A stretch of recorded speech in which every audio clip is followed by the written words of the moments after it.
What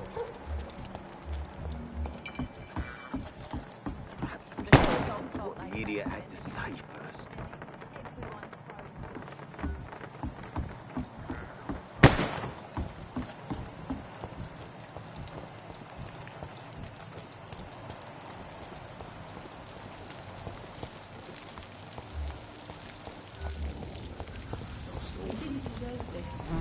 Damn it. I think drink no longer Good evening, sir. Whatever.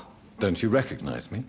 We met a few nights ago. Don't take it personally. I spent a lot of energy forgetting what I did the night before. Yes, you had definitely drunk too much then as well. I'm Dr. Jonathan Reed. I'm Dyson Delaney.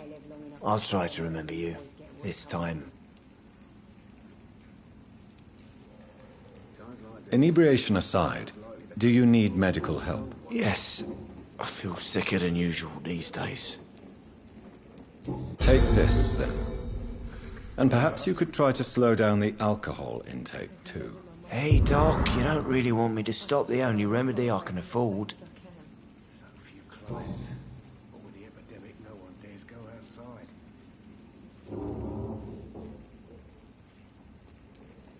Is there anything in particular that you like about this part of town? Except for the cheap drinks, I mean. How dare you say such a thing? I love this neighborhood. So friendly. So joyful.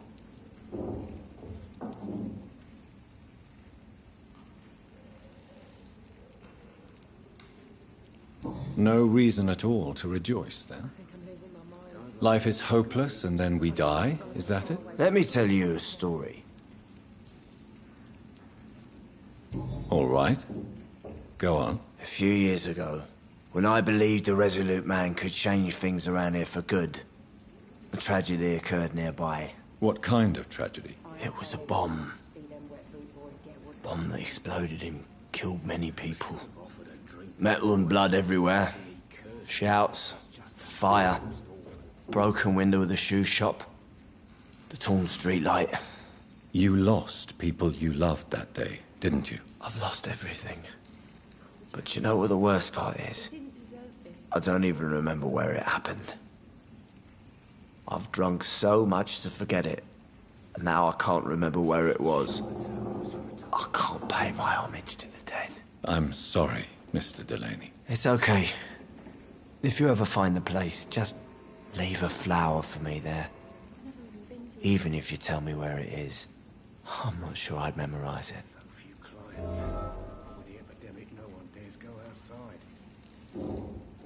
Is there anything... How dare you? Why are you so cynical? Cynicism is the polite way to express despair, Doctor. No Let me tell you. Another What do you do for a living, Mr. Delaney? I drink. I drink in the morning and at noon. I drink at night. And then I drink some more.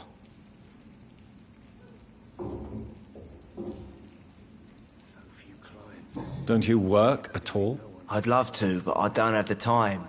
Didn't I tell you? Drink in the morning and at noon. I drink at night.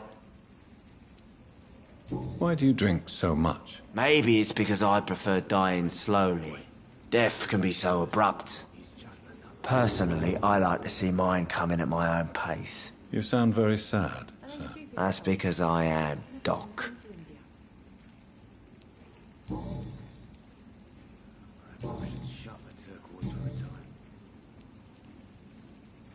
Surely you must have had dreams and expectations when you were young, like everybody else. Sure, I wanted things to change. To really change, and to change for good. The bigger the dream, the harder the fall.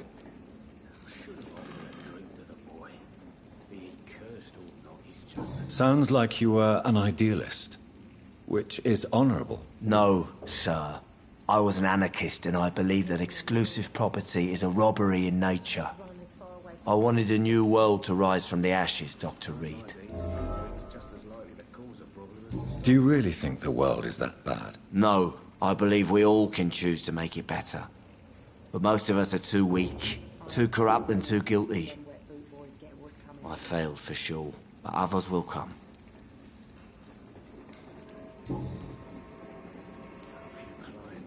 I want to know more about your past as an anarchist, Dyson. I'm still an anarchist, Doctor, make no mistake. I just reject violence as a tool to change the world, unlike my comrades.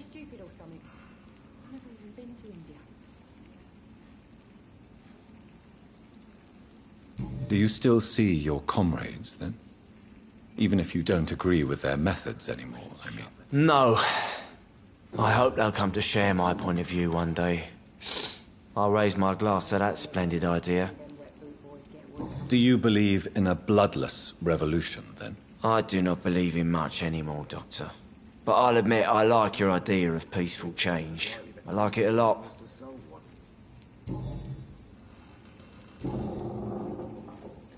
Goodbye, Mr. Delaney. I think I'm losing my mind. I should just run as far away from this as I can. I should have offered a drink to the boy. Be he cursed. You're still working at this hour? That's what I call dedication.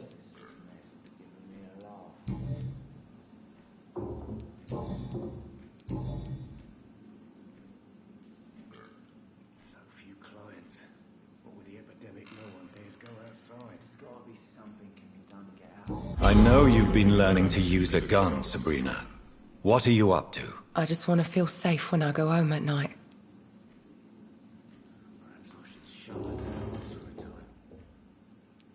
Guns are not toys, and are certainly not to be handled when one is agitated. I don't care.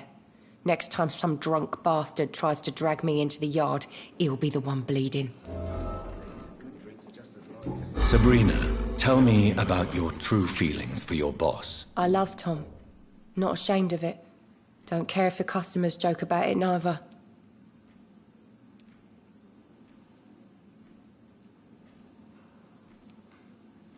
Who's mocking you? I mean, we're always together.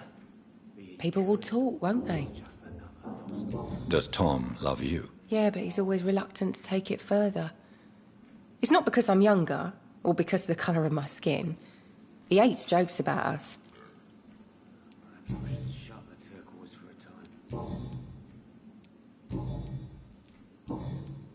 Goodbye, Miss Cavendish. There's gotta be something can be done to get out of this bullshit mess. No?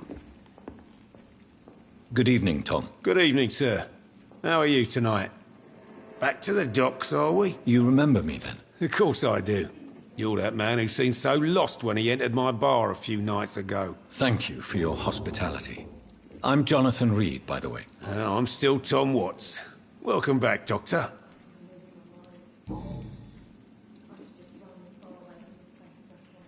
What can you tell me about this part of town? It's not that bad. Thanks to people like the sad saint of the East End. Who? Sean Hampton, our own private holy figure. Few are foolish enough to make peace with the gangs. Sean is one of them.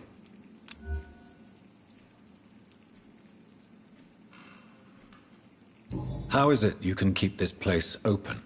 This part of town doesn't seem particularly safe. Well, since everybody needs a drink, my pub is considered neutral ground by most groups.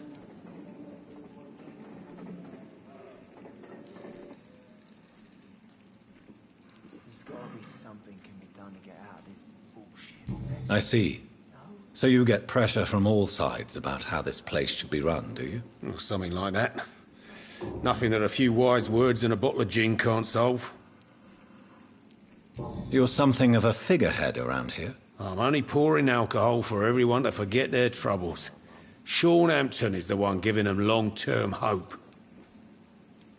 Since I'm here, is there anything I can do? Well, perhaps, Doctor. Peace partly depends on my stock of gin. With the epidemic, my supplies are running low. How could a physician help you in this matter? I have a small warehouse just past the quarantine line.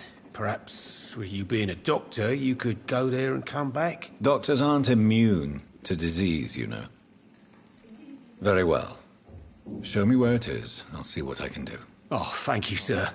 Here's the key to get in. You're about to save many dry throats.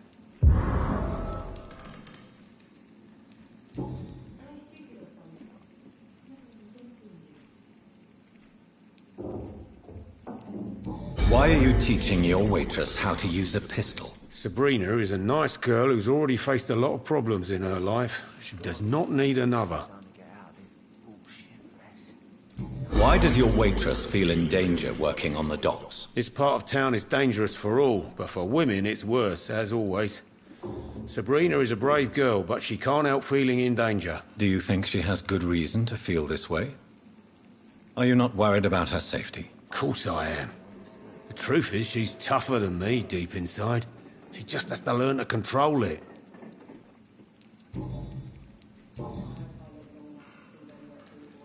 Sabrina seems very fond of you, Tom. I like her too, I really do. I know I'm her boss, and I'm much older and all. But I like her, for sure. What is bothering you, then? Sabrina is an angry one. She wears it like a coat. I'm not sure I can make her shed that anger. It hurts to see her like that.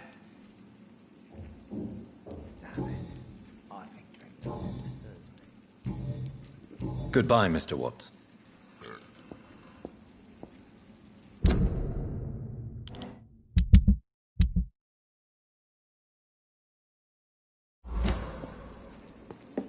Perhaps I should shut the turquoise for a time.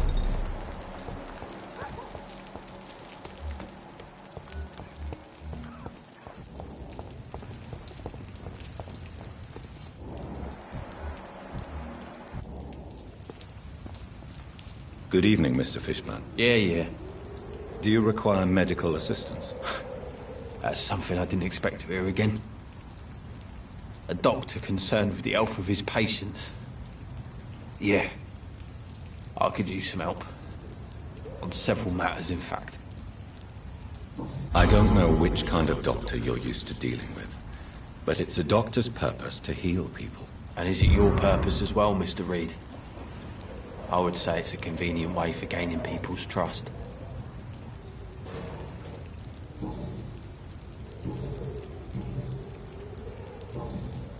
Goodbye, Mr. Fishburne.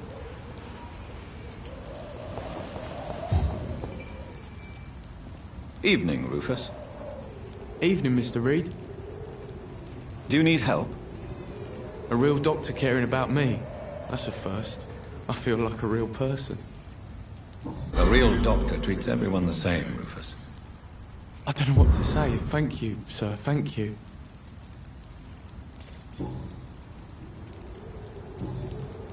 So long, Rufus. Be careful. Take care.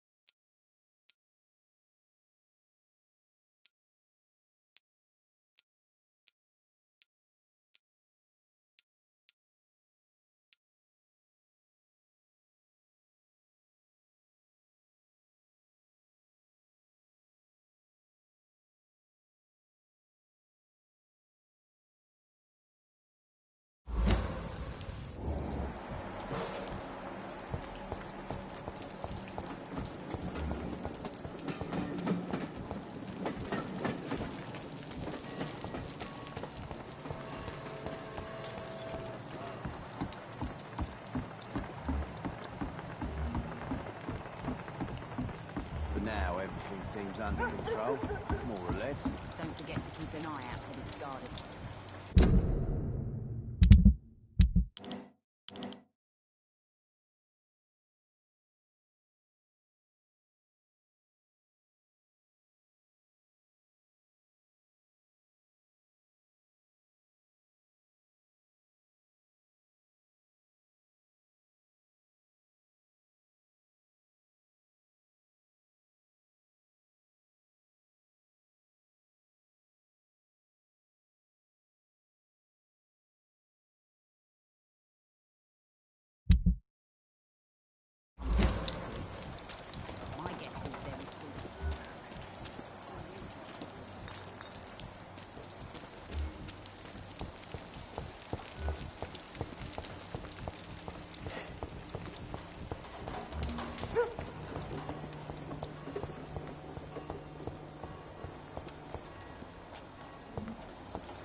stupid brat is gone. Good. I was tired of the maggot always hanging around our house anyway. My God, Seymour. Have you hurt the boy? Of course not. Why do you care so much about that cockroach? Do I need to talk to rats to get some attention too? Don't be so childish.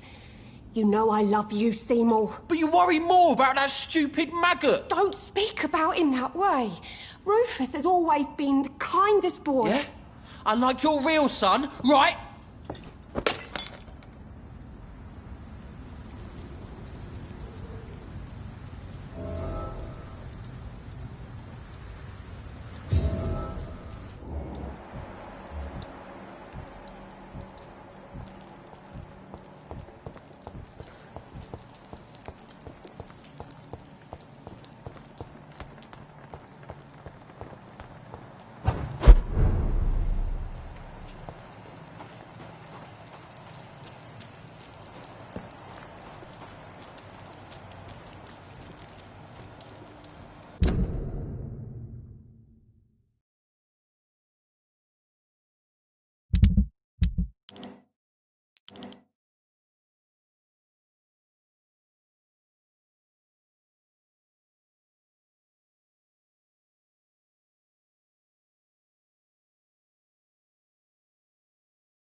I can't believe I'm doing this.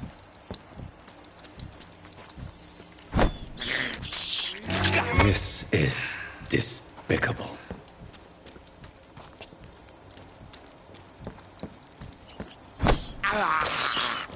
I can't believe I'm doing this. I cannot enter.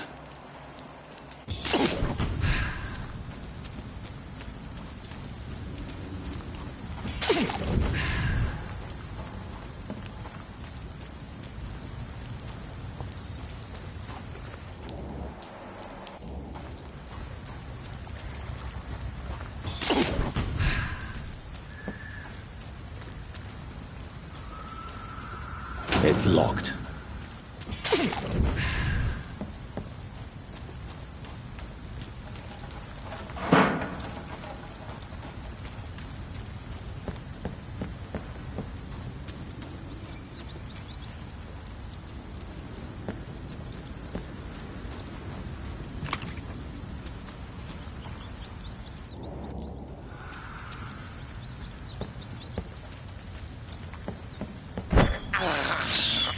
This is despicable.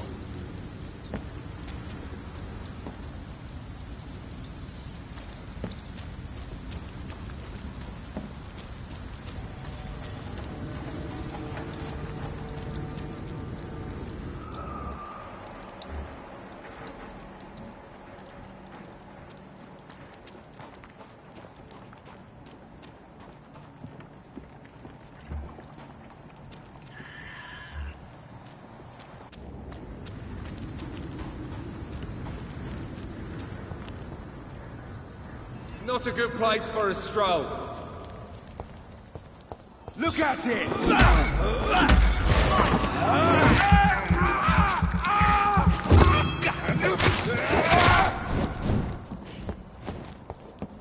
Eat this!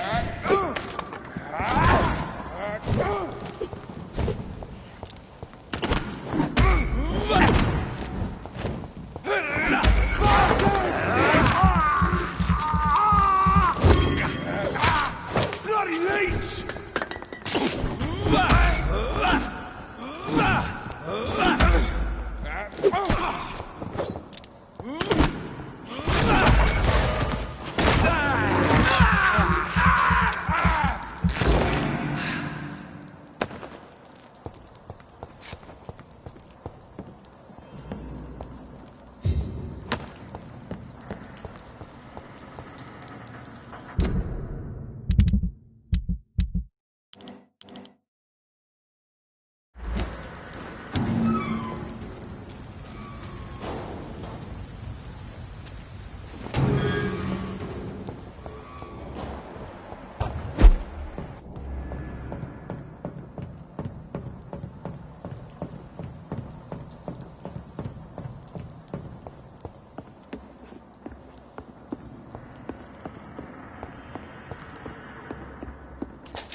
so much alcohol, he could keep this district afloat for quite some time.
Turn around, sir. Bloody monster!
It's locked, all right.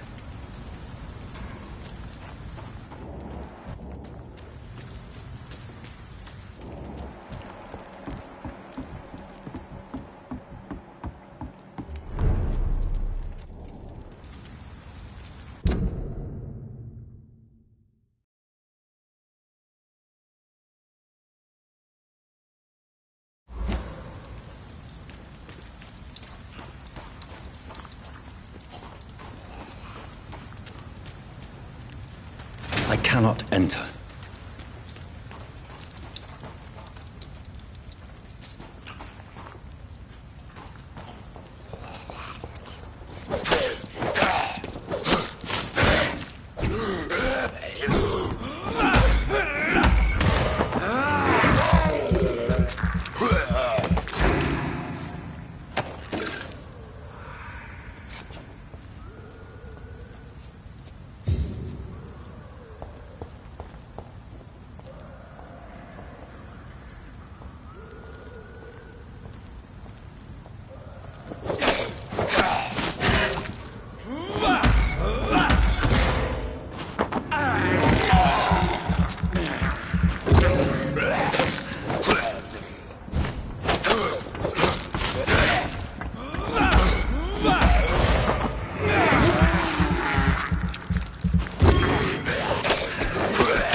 It's locked.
It's locked, all right.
Good evening, Mr. Fishburne. Yeah.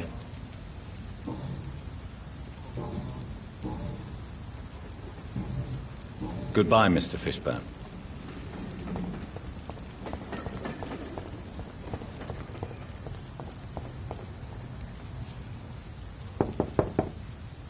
Good evening, Mrs. Fishburne. May I come in, please? Of course. I can't remember the last time I had a good sleep. I've been What can I do for you, Dr. Reed? Mrs. Fishburne, are you in need of any medical assistance? I am fine for now, least in body. Thank you for your concern, Dr. Reed.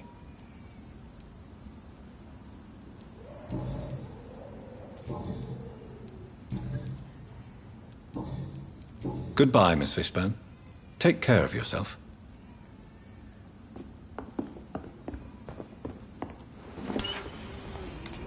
Let's go out.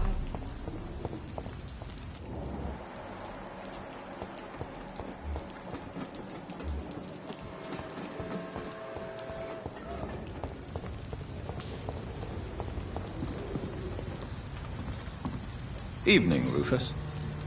Evening, Mr. Reed. Rufus, tell me what you really think about Seymour Fishburne. Seymour, he just scares me. A lot. Actually, he scares many people round here, even big fellows. You mean his brutality is infamous, even in this shady part of town? That's impressive. Yes, sir. How someone like that can be related to Mrs. Fishburne, well, it beggars belief.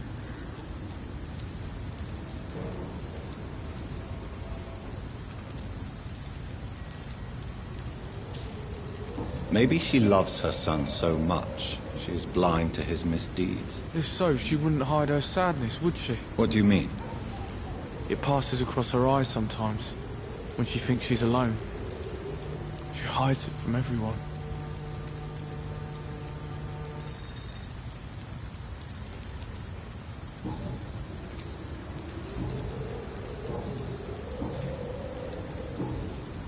So long, Rufus. Be careful. Take care.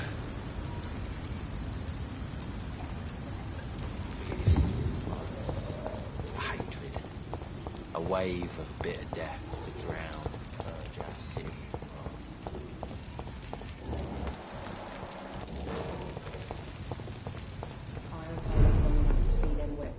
Get what's coming to them. Welcome back, Doctor. What can I do for you? You lied to me, Tom. Your warehouse wasn't empty. It was inhabited with armed vigilantes. I'm sorry, Dr. Reed, but I thought those Prewen guards would be willing to let someone like you pass without trouble. That was devious of you, Tom. Next time you can bloody well go yourself. I apologise, Doctor, but it's just that I prefer to avoid the law, its enforcers, and all manner of thugs in uniform. Here is your booze. I hope it will appease your customers. Just try not to kill anyone with this poison of yours. Believe me, Doctor, most of my customers are less agreeable when sober.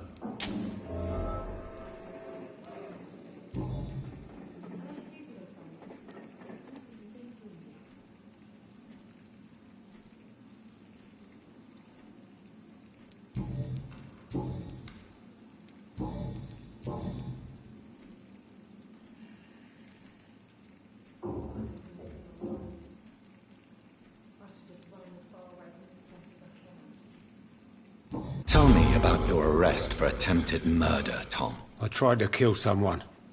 I got arrested. I paid my debt and I have nothing to hide.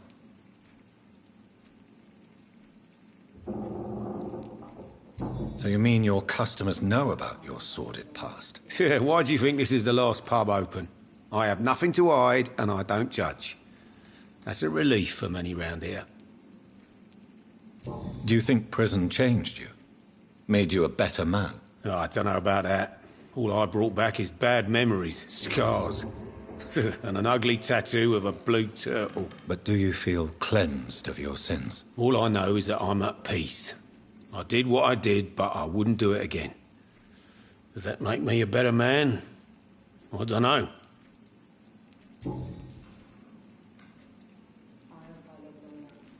You attempted murder. Give me some details. I was given an order to kill. I was an obedient gang member at the time, a proud wet boot boy. Why did you join the gang? Because I finally felt useful. Do you have any idea what it means to feel respected when the rest of the world shits on you? So you were ordered to kill someone. What happened then? I don't know if you can possibly understand, but I couldn't kill him. I just stood there pointing my gun. Someone saw me. I gave up. Why couldn't you shoot? My target was eating in that fancy restaurant with mirrors and music. He was eating, drinking, laughing. He was having such a good time. I hated him for his bottomless appetite and easy life of easy pickings. And then something happened.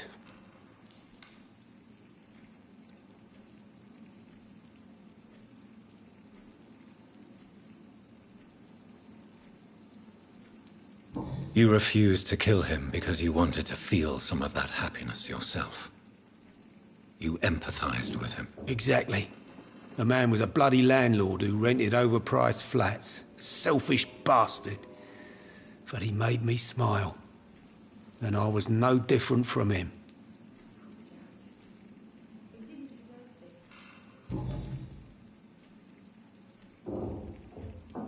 Why not leave town and start a new life after you got out of jail? I grew up in the East End. This is where my roots are. This is where I want to help others and die, eventually.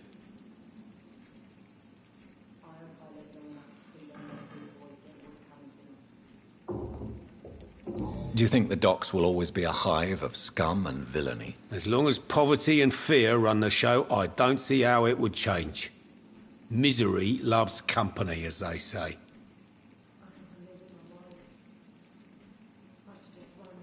Don't you feel threatened, staying in such a violent and criminal neighborhood? I've made peace with my violent past, Dr. Reed. I may not be a pacifist, but I'm not angry anymore.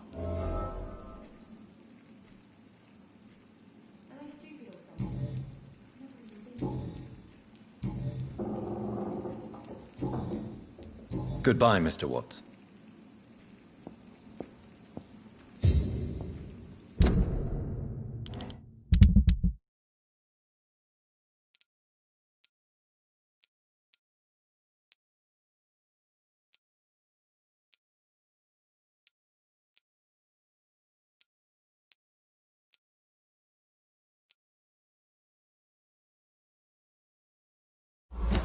Times like these, a good drink's just as likely to cause a problem as to solve one.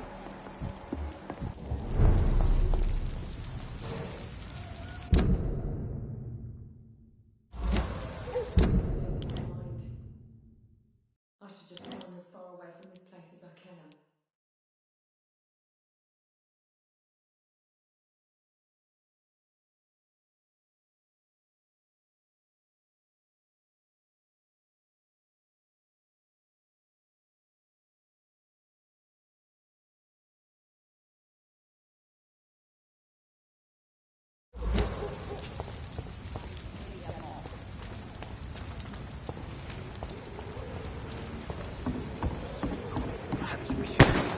The idiot had to say first.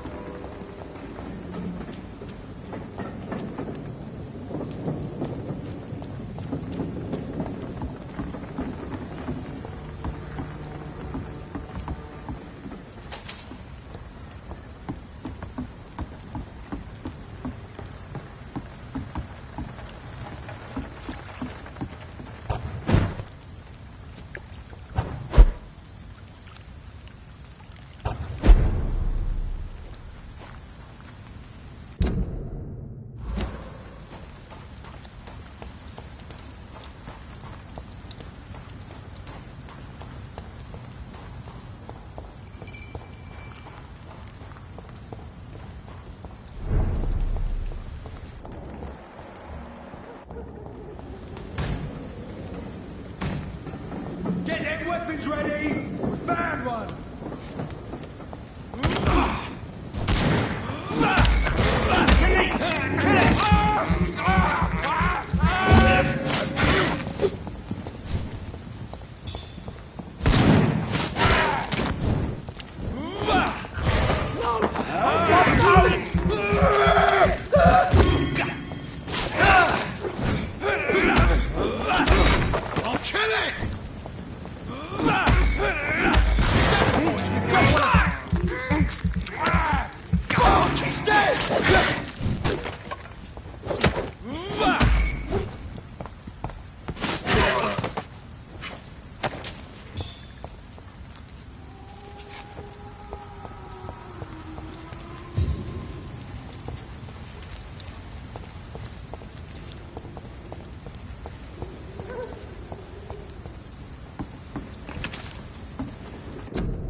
It's locked.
Easy does it, boys. Start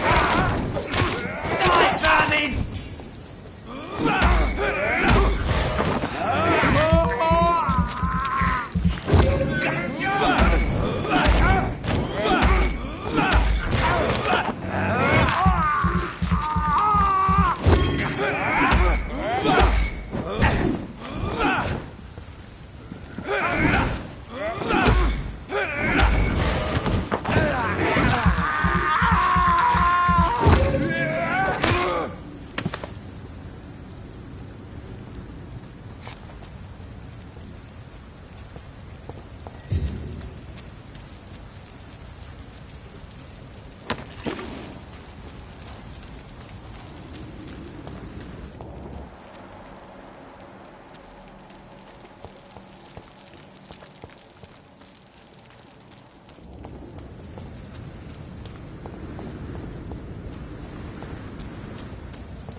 Good evening, Dr. Strickland. And good evening to you, Dr. Reed.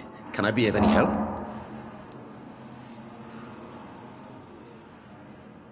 I located the shop, but it was vandalized, and the owner is missing.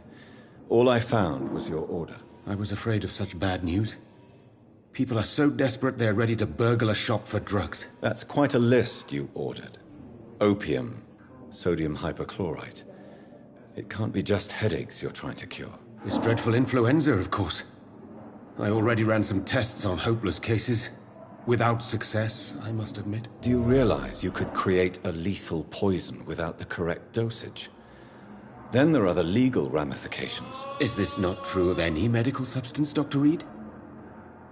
However, if you would agree to improve it, I'd be glad to accept your help. As long as you promise to be scrupulous with your experiments, I may try to gather these substances, and even help improve upon the mixture. That's all I'm asking for, Dr. Reed. That's all I'm asking.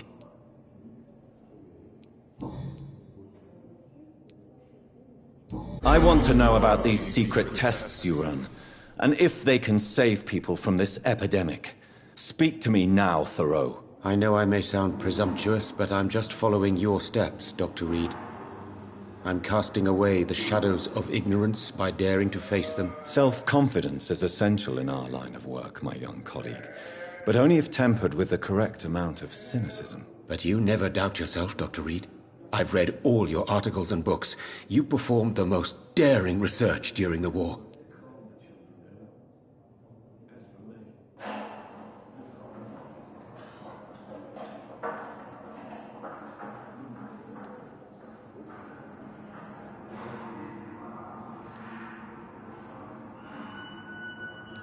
You have my support, Dr. Strickland. I know exactly what it feels like to battle an unknown disease with only your mind and force of will to help you. Thank you, Dr. Reed. You don't know what that means to me.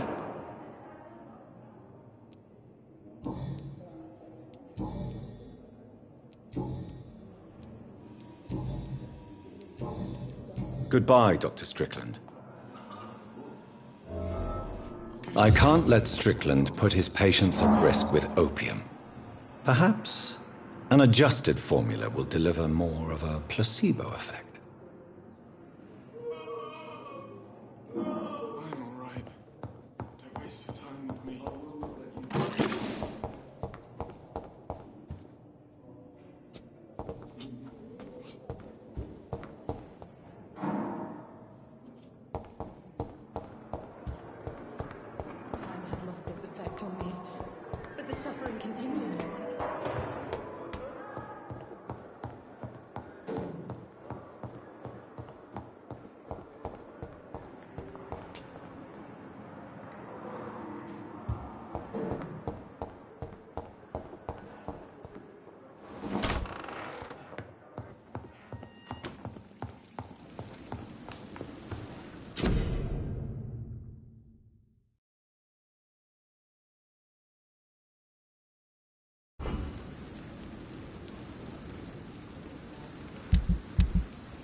I would ask you to avert your eyes, sir. Or did you not know it was rude to stare? I knew it. Speak up, Dr. Reed. I like a man who speaks his mind.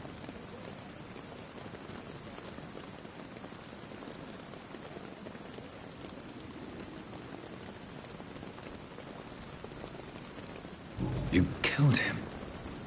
He trusted you. And you killed him. Spare me your sarcasm, Jonathan. You are but newly born in this world.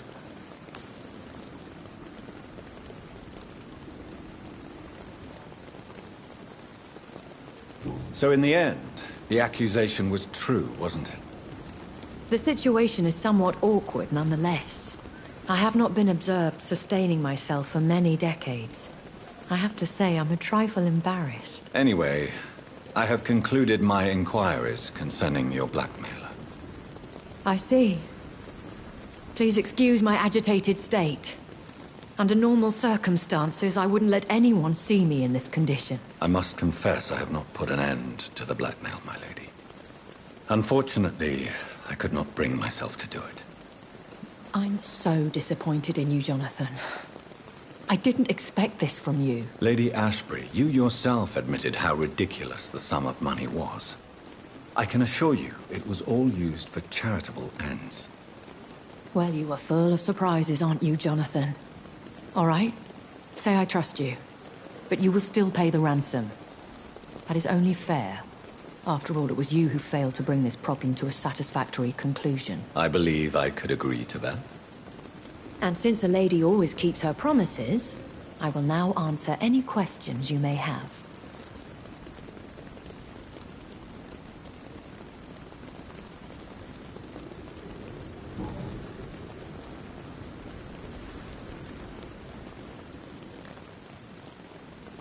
When I awoke, changed, I was chased and attacked by vampire hunters. Prepared and well-trained. Though I can't be certain, more than likely it was the once glorious Guard of Priwen.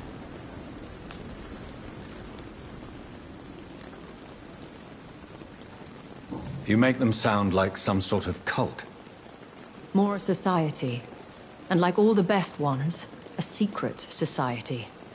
I thought them almost gone, but it seemed they have been recruiting. Once glorious, but still dangerous. They have seen better days, but all fanatics are dangerous. You would be wise to stay clear. They are sworn to destroy our kind.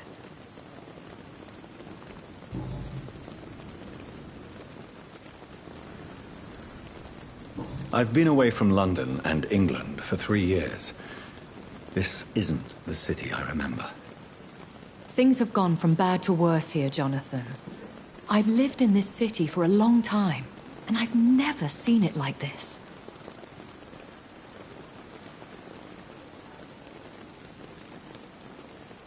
The Spanish flu has hit London that bad. Yes, but it's not just that. I've heard things.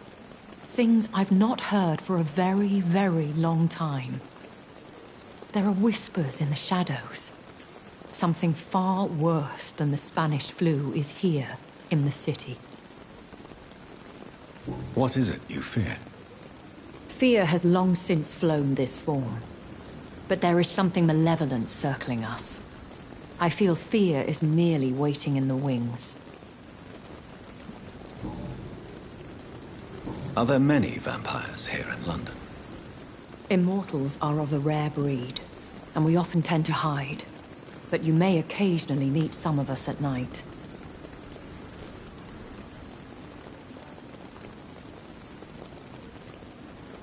Will they all be as affable as you, my lady?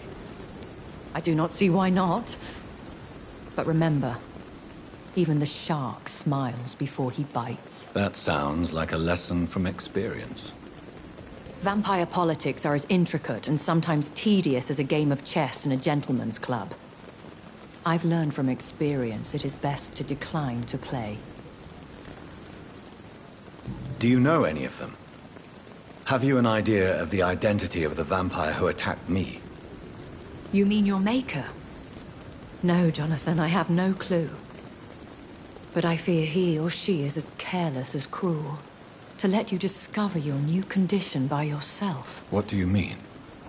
Every now and then, you may discover an immortal in the deep of the night. But we are a rare and reclusive breed. Our progeny is almost never accidental.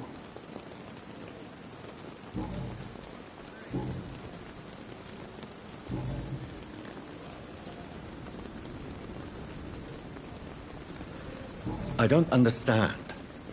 Why was I created and then left for dead? That is a question only the one who made you can answer. It's not normal practice. I doubt even if you find him, he will answer you, considering how cruelly he treated you.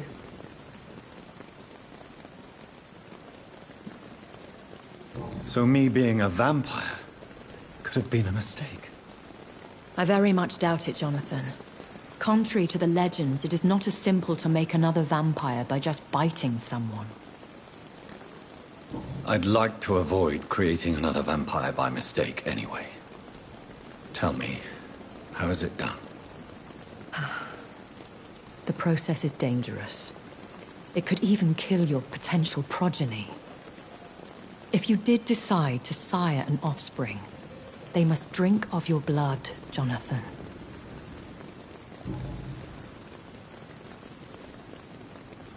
A vampire? Is that what I am? What we are?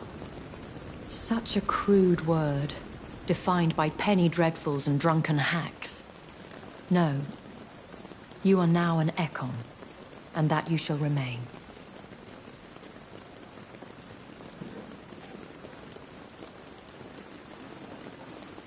So we are Ekons. How can I identify us amongst other vampires? How to put it? All Ekon are vampires. But all vampires are not Ekon. We are but a branch of the immortal tree. Are you an Ekon too? Yes, I am. We are the closest thing to what man refers to as vampires. Forget what you think you know about us. I've been hearing a voice talking in my head. Is this some kind of insanity? It feels like the voice of the vampire that created me. Hush.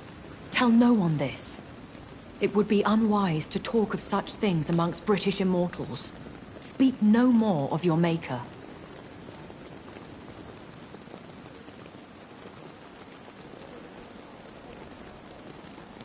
How could this cause offense? Only the powerful immortals can mentally call to their progeny. No vampire or hunter will sleep easy, knowing that an unidentified elder is stalking the streets of London. Excuse my forwardness, but... are you my maker? Me? Goodness, no. Only a foolish immortal would create a progeny without taking precaution, and I'm no fool.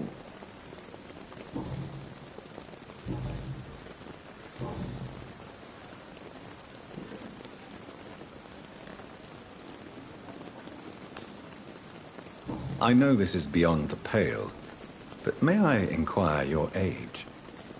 Really? And I thought you were gentlemen. If you must know, I'm 27.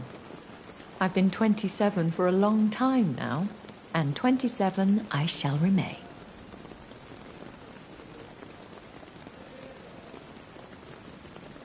Very well. But I believe there is more to this than you are saying. A lady has to have some secrets. And who bestowed upon you this eternal youth? My maker. He left this isle a long time ago.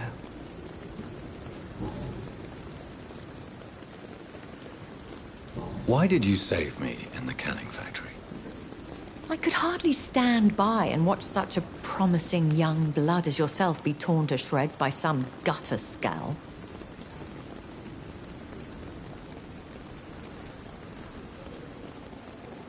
William Bishop wasn't the vampire that created me then? No, Jonathan. Whatever their strength and demeanor, Skulls are the progeny of careless vampires. It cannot be the other way round. What type of vampire is a Skull? Not a true vampire. The deformed offspring of lesser vampires. It is a shame these creatures run wild, slaves to their baser instincts.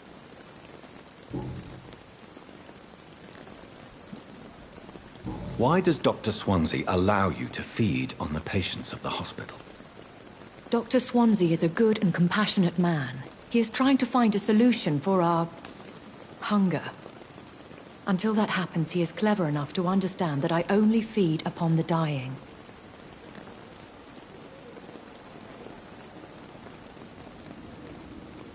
What do you know about this Brotherhood of St. Paul's Stole? The Brotherhood is well known amongst London vampire society. As long as our kind is discreet, and as long as they do not interfere, we have come to a mutual understanding. And no one suspected you of the murders? As you well know, suspicion has recently fallen on me of killing for pleasure. But you have my word, Jonathan. I take no pleasure in taking a life.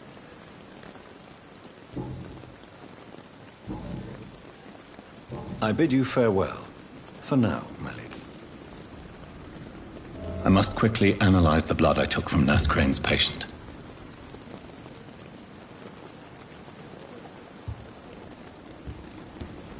Pembroke is so lucky to have Dr. Reed, you know. I met him in New York. If only there were more of us, with less resignation and more determination. I know I can count. I wish I could say the same for the others. You look exhausted. You're doing yourself too hard. You don't have to bear the burdens of this hospital alone.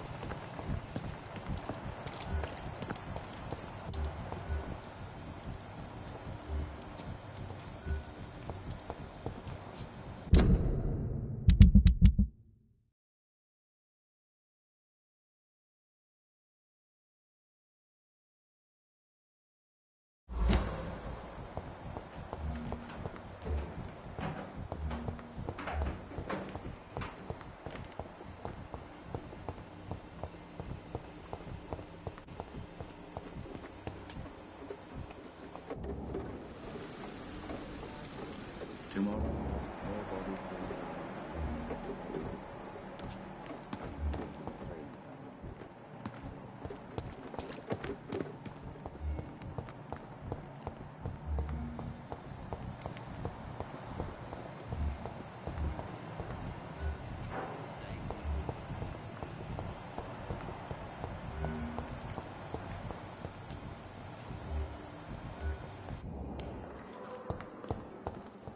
It's locked.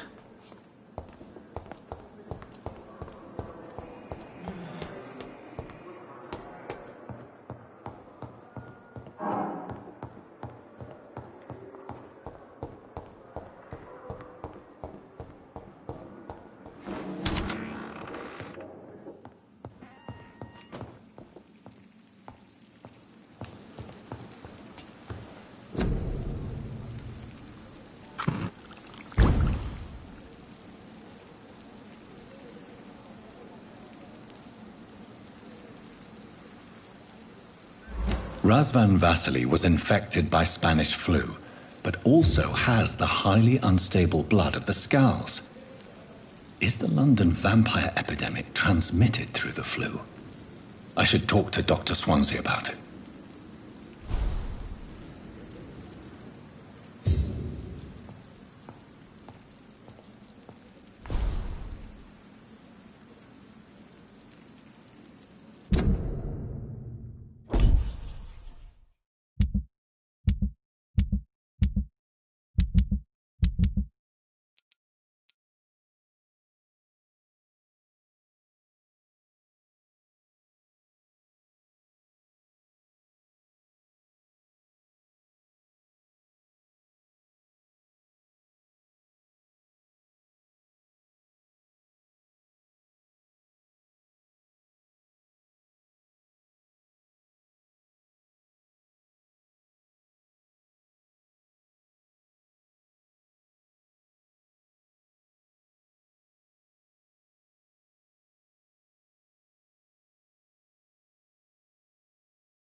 Strickland's project could be dangerous. I have a mind to report him to Dr. Ackroyd.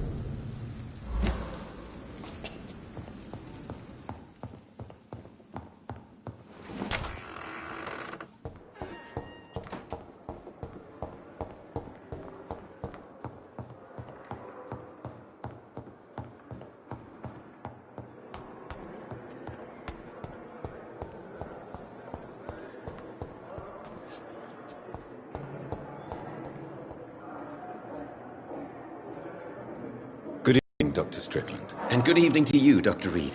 Can I be of any help? I have managed to improve the mixture by diluting it. Have you ever heard of Sir Joseph Francis Olive? Or the placebo effect? No, I don't think so. Why? A placebo is a substance or procedure that has no actual physical effect. You made a placebo of my project. Why? Research has established that a placebo, as long as the subject believes in the effect, can provoke a positive physiological reaction. Really? That's fascinating. And you want me to, what, administer the placebo and see what occurs? Something like that, yes. Well, I'm a bit surprised, but I trust you, Dr. Reed. Please take the key to my cabinet and put this placebo there for future use.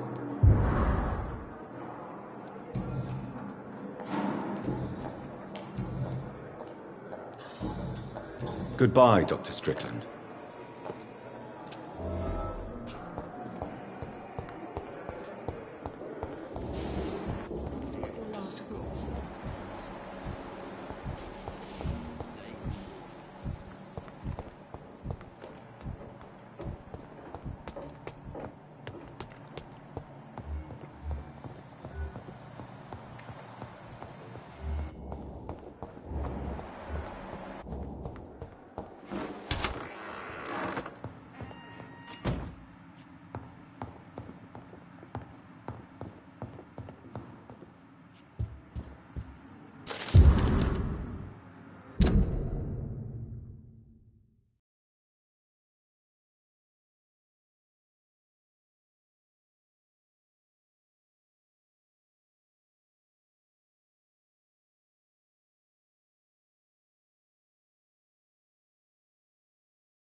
It's locked, all right.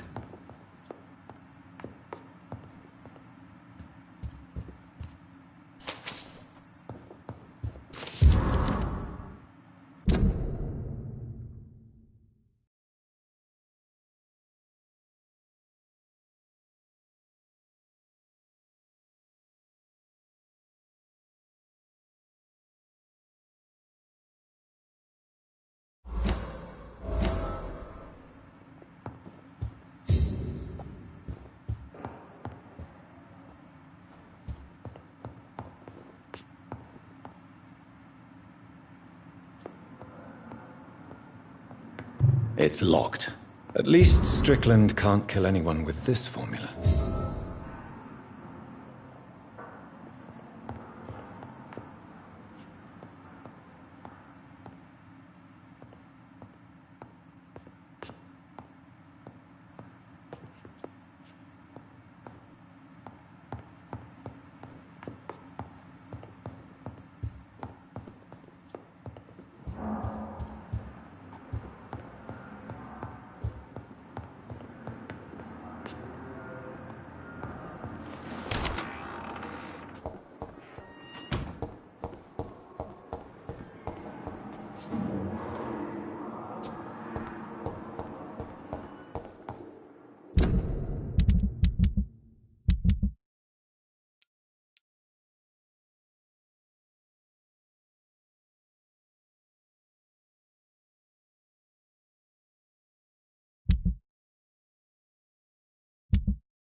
going to reveal all.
Albert would like to know he's been accepted by the West boys.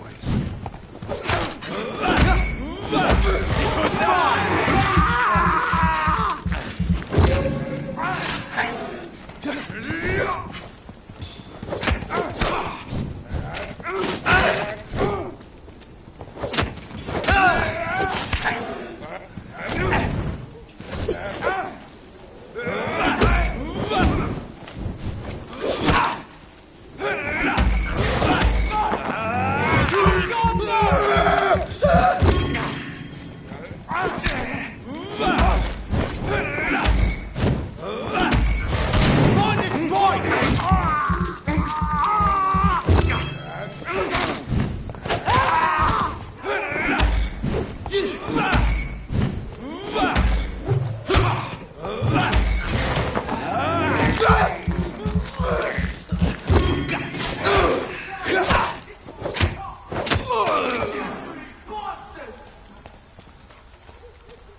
Good evening, Miss Howcroft.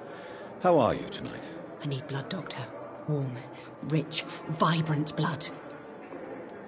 I have made inquiries about the men who were tracking you, Miss Howcroft. I did not expect a mortal to have this sort of courage. Speak, Doctor. Why are they hunting me down? It was a misunderstanding. These hunters were in fact looking for a very different creature, but they mistakenly put their sights on you. I knew it. I have become undone. Those hunters have discovered me, but they don't know what I'm capable of. If you'll accept some advice from a petty mortal, I think you should assume a low profile and just quietly disappear into the shadows. You are right. And you have served me well, mortal. Take this as a reward for your time. Perhaps I will allow you to drink deep of my blood. One day. Thank you. I'll keep that proposition in mind.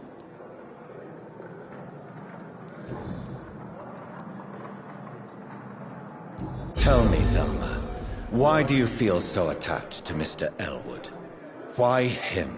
I'm not sure, Doctor. I think we have a bond of some sort. We've both suffered so much. He's the only mortal I find interesting.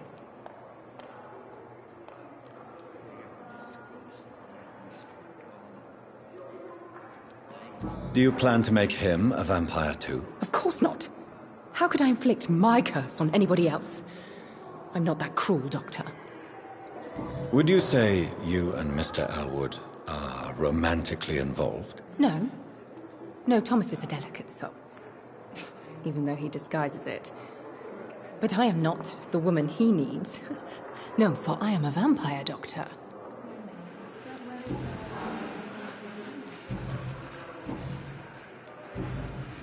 I'll leave you, Mistress of the Dark, to your nocturnal activities. The daily routine. I have wasted too much energy for so little.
I'm sorry you ended up on my plane and cold.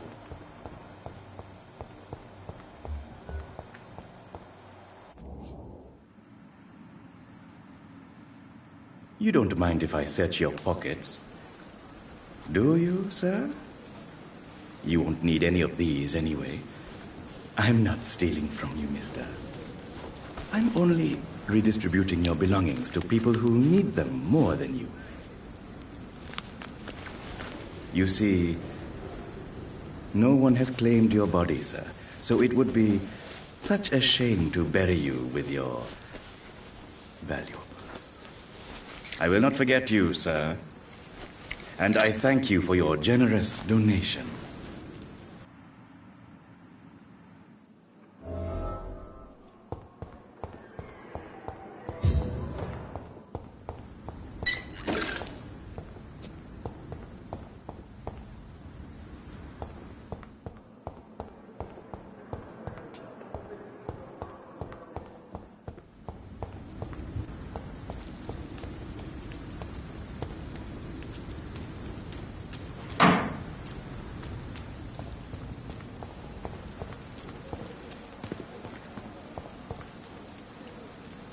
Good evening, Dr. Reed.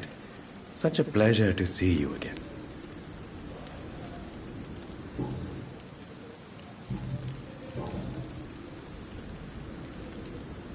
How dare you steal from the dead, Rakesh?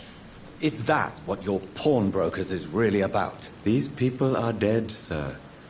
What they possessed could be useful for the living. And I'm sure they would agree if they could speak.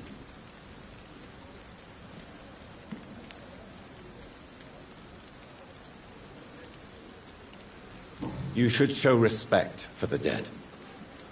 What about their loved ones who may treasure these items you sell?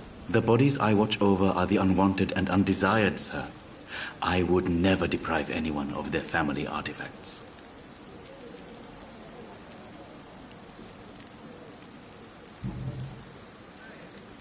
Please show me what you have to sell. Of course.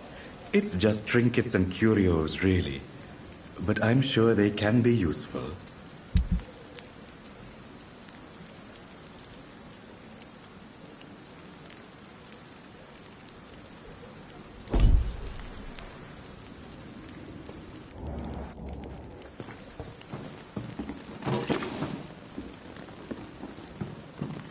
It's locked, all right. I cannot enter.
It's locked, all right.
It's locked.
I said stay away, sir! Over there!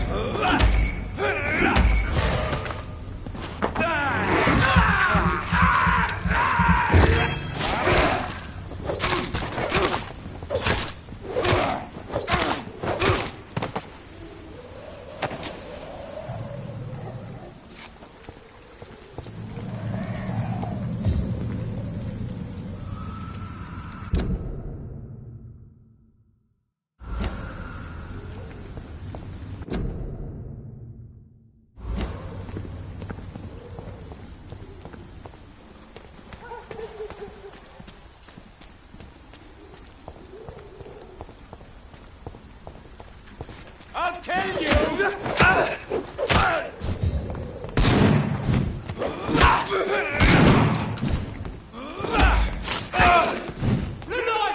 It's onto us!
Over there! There's one of them!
This is Braille. I need someone who can read this.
It's locked.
It's one of them!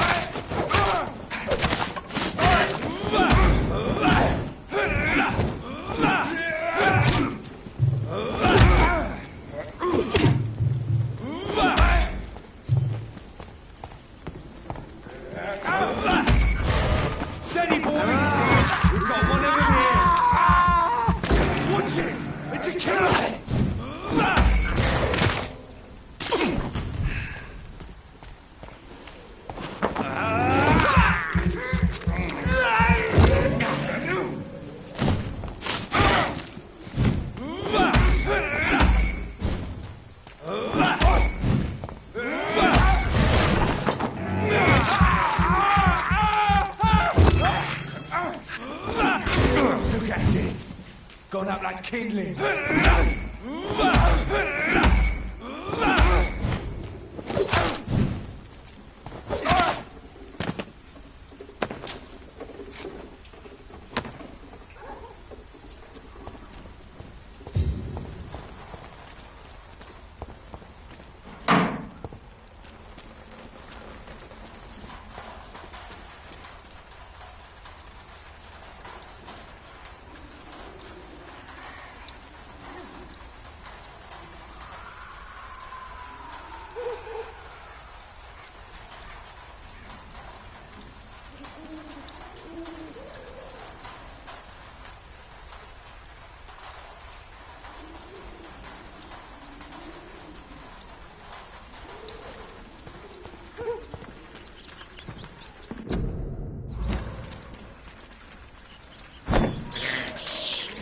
I can't believe I'm doing this.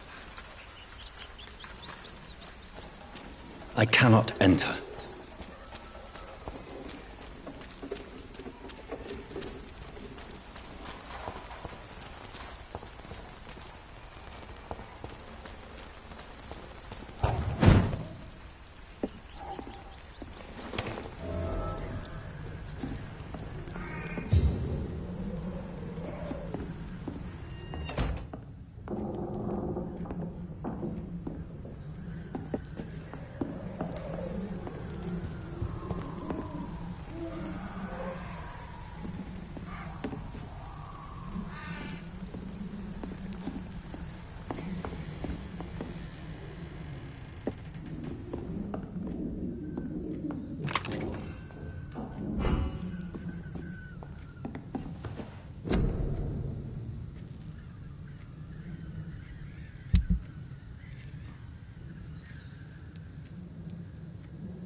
Right, miss. I don't know. Who were those people? They wanted to kill me. Why? They've lost their minds in the epidemic. They won't come back for now. You seem to know a lot about them, sir. I'm Dr. Jonathan Reed. I'm investigating this disease. I am Xiaoxun. Thank you so much for helping me, Mr. Reed. I must go to the cemetery now. Goodbye.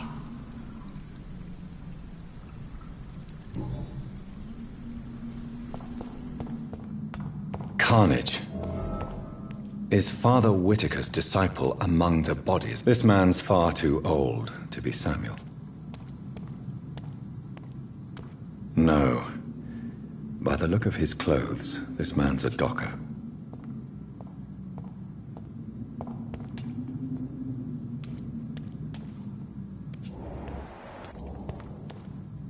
Samuel isn't here.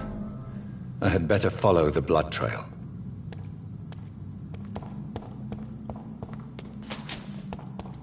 It's locked, all right.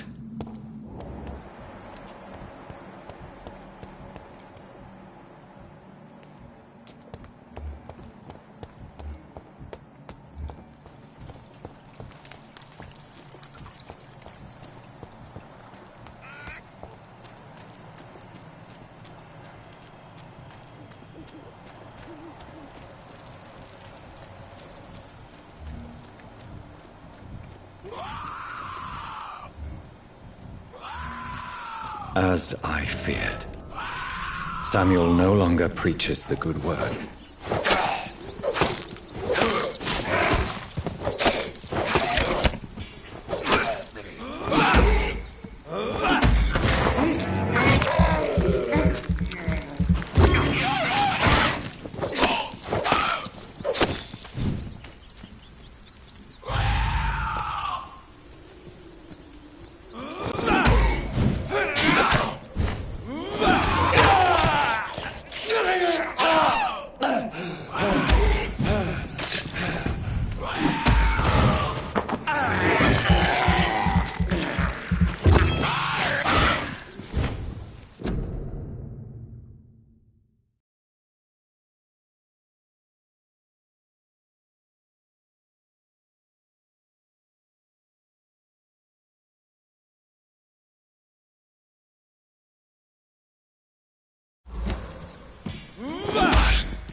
I can't believe I'm doing this.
Is it not a plan, Leech?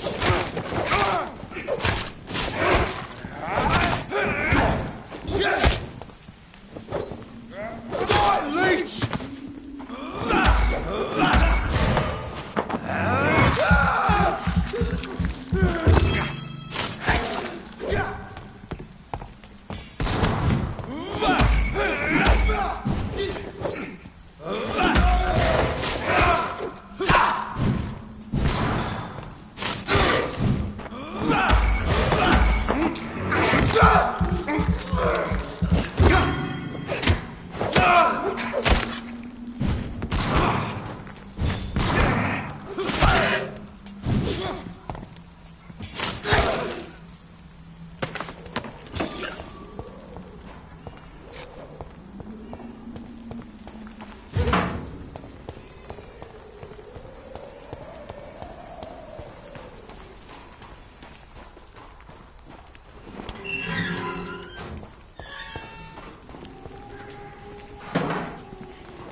Hello, sir. Sorry to disturb you at this hour. I'm a doctor inquiring about the epidemic. May I come in? A doctor, you say? No, thank you.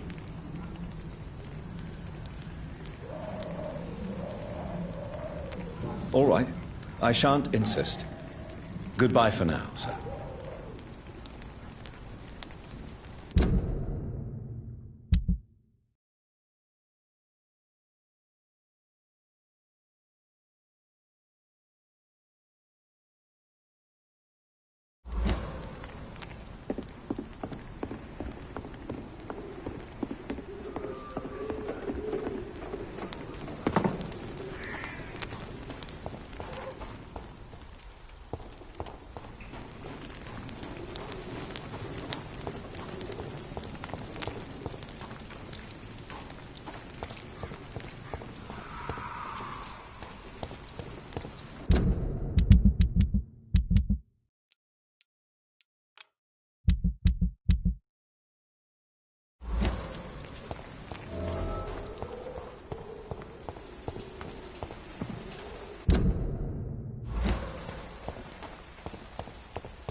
There's safer places to be than here. There's one of them! Die, vermin! It's too fucking fast!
Best be on your... Easy does it!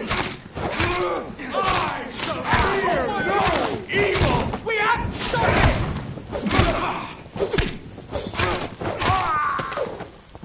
The power of the Lord commands you!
This man stunned me with his faith, his crucifix.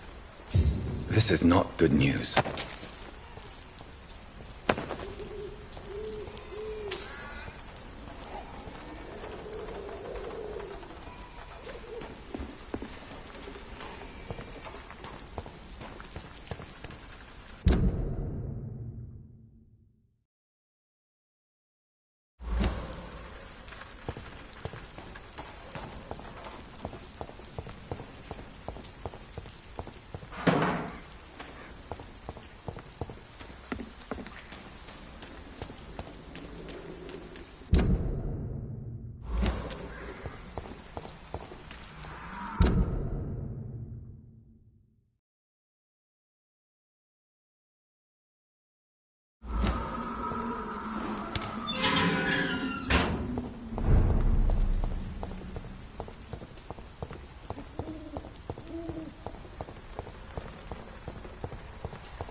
Doctor, can I help you?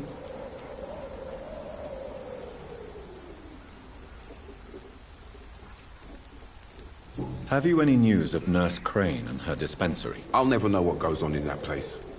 But as long as people are getting better, I'll stop investigating her.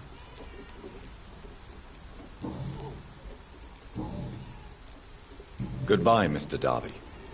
Farewell.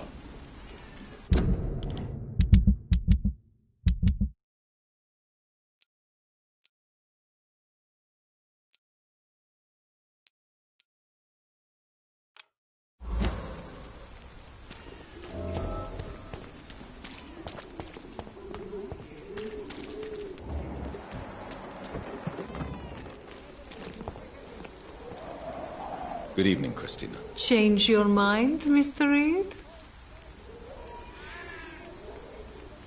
Could this be the scarf you lost, Miss Popper? It is much more than a scarf to me.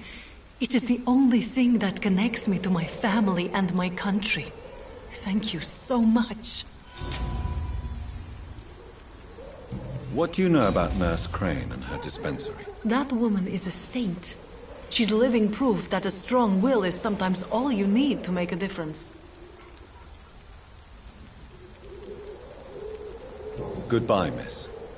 Take care of yourself as best you can.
Good evening, sir. Do you remember me? If you're here for a reward, you'll be sorely disappointed. But I'll gladly shake the hand of a fellow countryman. I'm not here for a bounty. I'm a doctor. Dr. Reed from the Pembroke. A doctor? In Whitechapel? What an opportunity. My name's Bates. Cadogan Bates. Do you require assistance, Mr. Bates? Not me, but your skills could help a lot of people round here. That would help my business, because I say a live tenant's a paying tenant.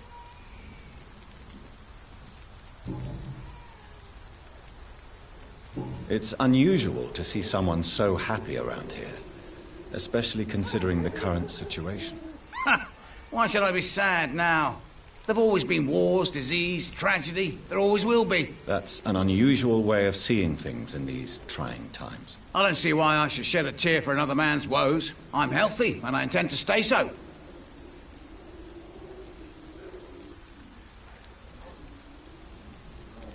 Tell me, what's your honest opinion of the increasing violence in London? People are just beginning to discover what we've always known. This city's rotten to the core. They just took their bloody time to wake up and notice it. What do you mean? People are acting like the violence is news. But it's always been savage down here. It just bubbles to the surface every now and again.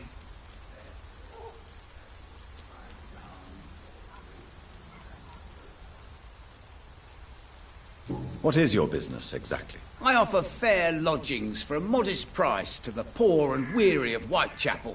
I see.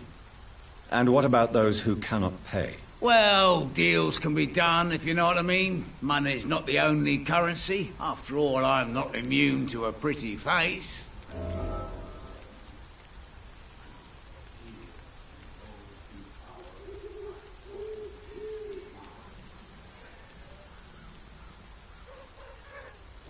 In other words, you take advantage of these poor lost souls. Begging your pardon, I thought you was a man who could appreciate the complexity of the modern world. Things ain't just black and white, you know. What help could I possibly be to your business? That's simple. I already get good money from all those fleeing the war. Can you imagine what they'd be willing to pay if I could offer medical assistance too? Mr. Bates, do not make me regret saving your life in this quarantine zone. I understand, Dr. Reed, you're from a good family. Don't want to get your hands dirty. That's fine. I'll be happy to act as your middleman.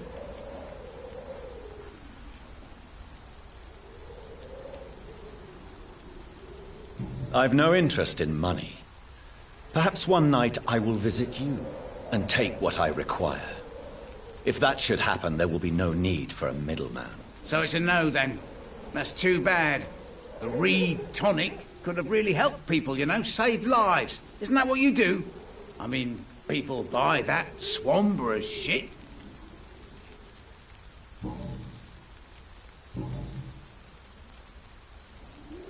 You seem to have recovered well since your attack. Do you ever think about what happened to you? Not much. It was a fucking nightmare. Savages, absolute bloody savages. Their appearance. Jesus.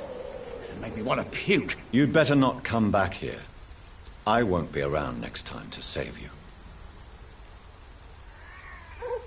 I want to know everything about the recent violence, Cadogan. And I want the truth. Well, rent may be a bit high, and yeah, I've had to evict a few people. But that's business, isn't it?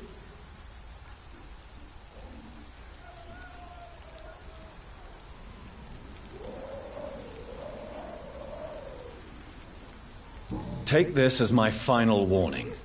You will not profit from the misery of others. Business is one thing, but what you do is quite another. Really? What you gonna do? You ain't from here. You ain't Whitechapel, Doctor. You wouldn't know the first thing about playing dirty, even if you wanted to.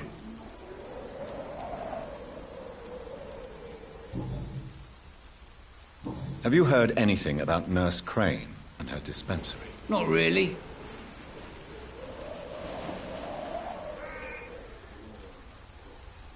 Why am I not convinced? Maybe it's because you lack faith. Being a skeptic must be useful for a man of science. A man such as yourself, knee-deep in the muck of Whitechapel, must know more. Speak now. Yeah, thanks to Nurse Crane's dedication, these foreigners keep coming to Whitechapel, and my lodgings welcome all. So business is booming. More than ever. Hope Nurse Crane's dispensary does nothing but flourish. More money in my pocket in the end. Goodbye, Mr. Bates.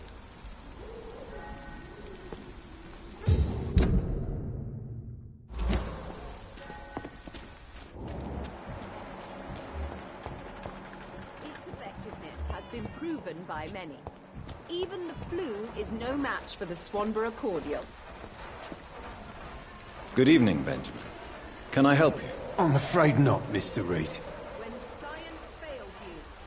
I have found a very interesting letter. Your son planned to prove his worth to the gang by stealing your medicine. Oh, I see. So the little bugger thought he could use his dad to build a reputation. The gang's recruiter was dead when I found him. Perhaps you should take better care of your son. I love my Albert, sir. Believe me. It's just... well, I'm an arsehole, I suppose. Anyway, thanks for the letter. This is for your trouble.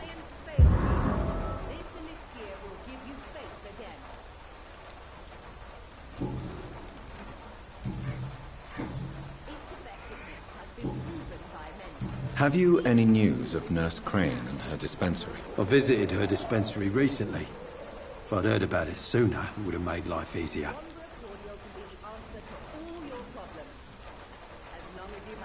A gun, alcohol, and a bad temper make a terrible cocktail, sir. Goodbye for now. When science fails you, this elixir will give you faith again. Good evening, my dear colleague. I'd like to see what kind of medicine you're selling.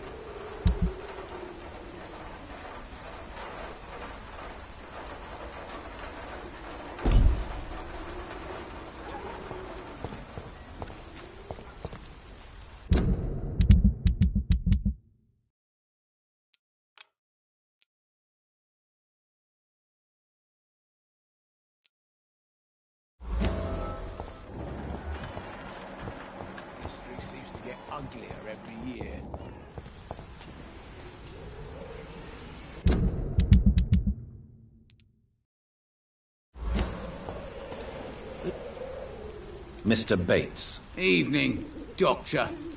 Since I took an oath to help people, can I be of assistance? Well, seen better days, that's for sure. But it was bound to happen with all these refugees about. Infecting you is probably the last thing on these people's minds. Take this, in any case. What? You give me this for free? Don't have a clue about this place, do you?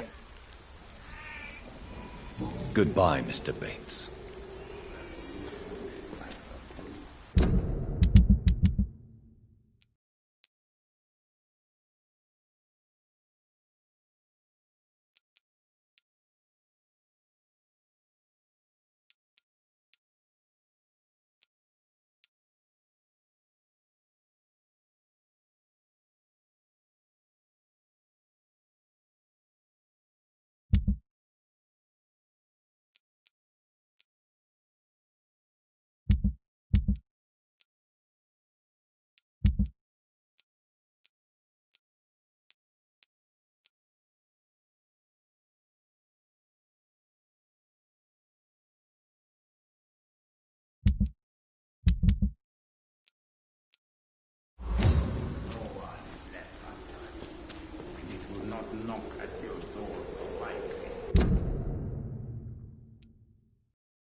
Its effectiveness has been proven by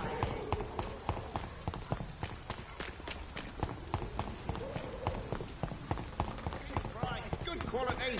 Come on, take a look. Don't be afraid.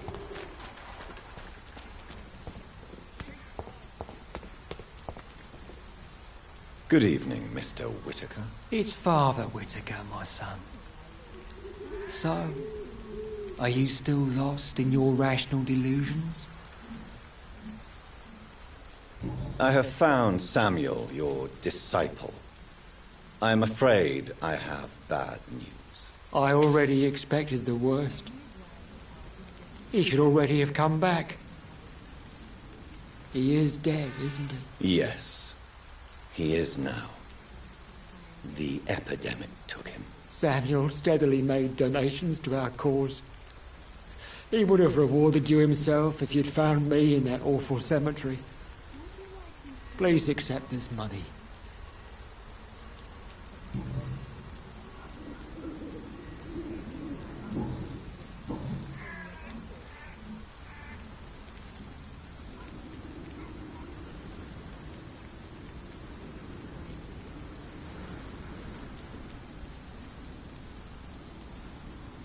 Your disciple, Samuel, stole from the dead in Stonebridge Cemetery.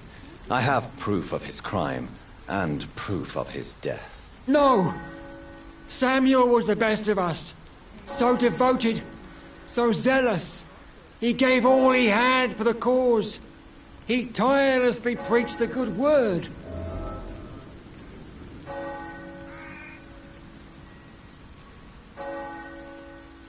He defiled the dead with his petty thefts. That's how he financed your misguided crusade. Think what you will. When this city is saved, he will be praised for his devoted fortitude. He walked boldly into the mouth of abomination. Your precious Samuel used you. He was an immoral crook. If that's true, then he will be my burden to bear during this endless night.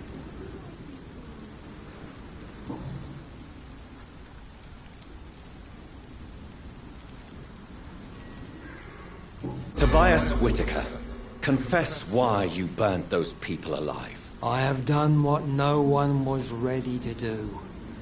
I will smite the flesh of the unclean to protect the righteous.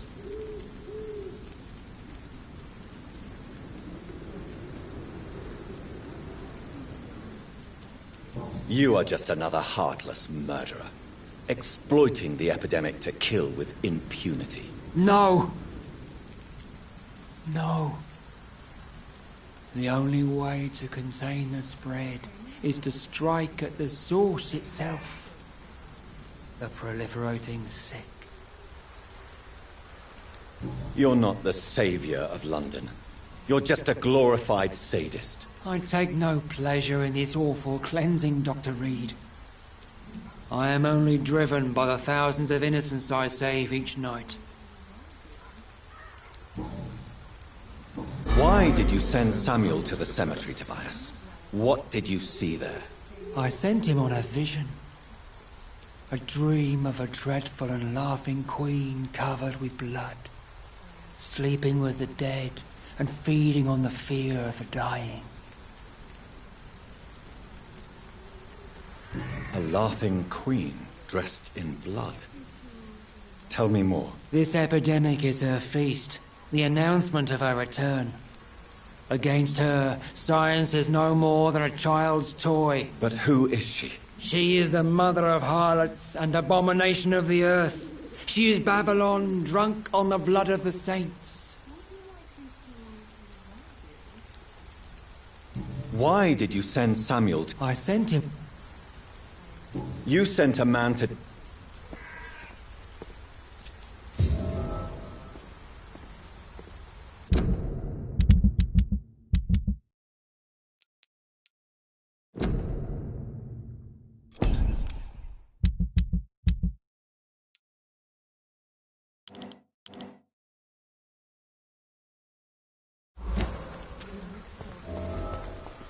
Soon the time will come when you will all be judged for your sins.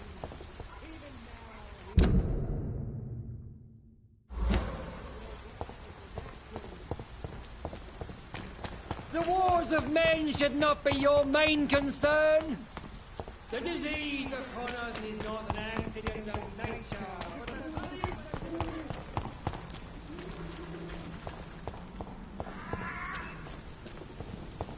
burn it, boy!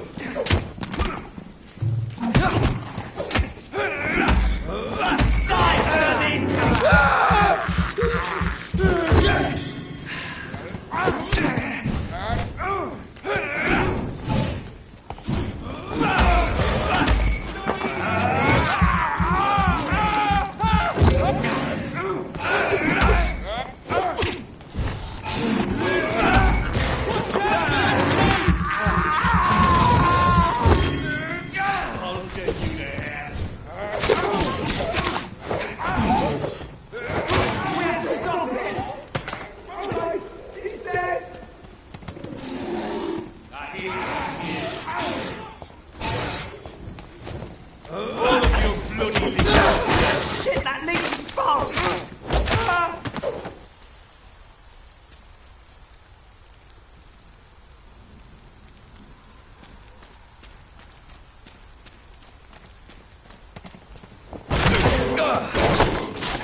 This could be the box Lewis thought...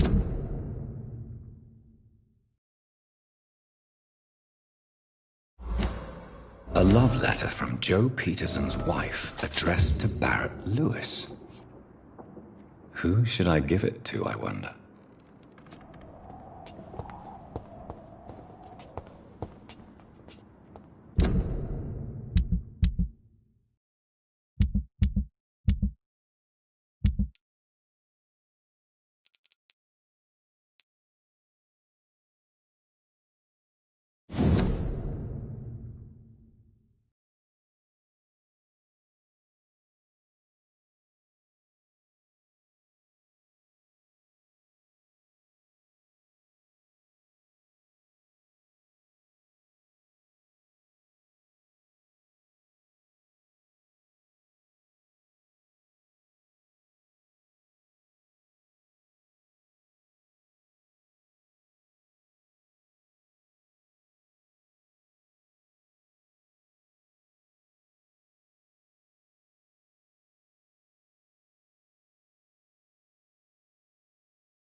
We distribute flowers this way.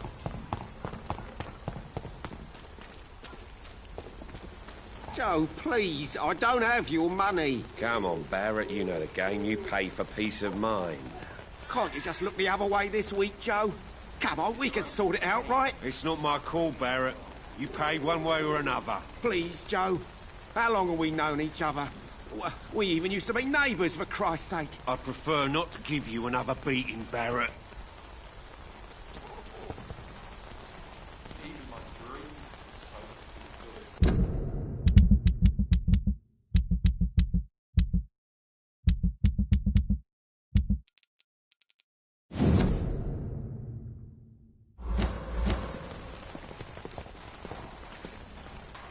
You again? What do you want this time? I think the documents in this box could be of some interest to you. Really? Where'd you get it? I found it in an abandoned building nearby. I thought you might want to keep these letters. Let me see. Letters about my boy. Thank you, sir. You do not appear surprised or pained by this. Surprised about what? Harry's my son, I'm his father, and that's all there is to know, don't you think? Yes, I suppose you're right. Here's a little something for your trouble. And to remind you to keep your mouth shut about all this.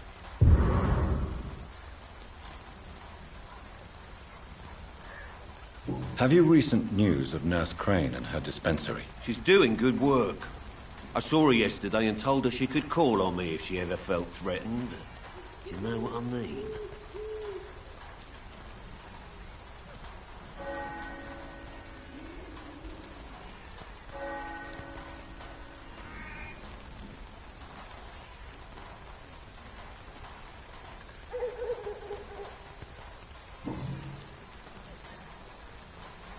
Why do you keep on working for the gang, Joe? You know it doesn't suit you. It's true, I hate this job. And I know I made some bad choices, but I'm a wet boot boy now, and people won't forget it. You could leave tomorrow. Start another life in another town. That's easy for you to say, Doctor. We are poor. My son's weak, and there's no way he'll endure another disappointment.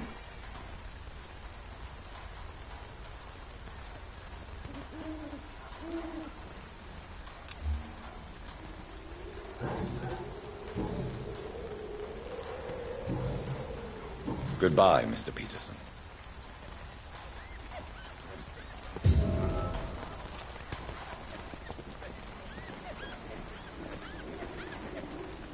Fancy buying something, sir? You never lose your... Right then. Show me what you have.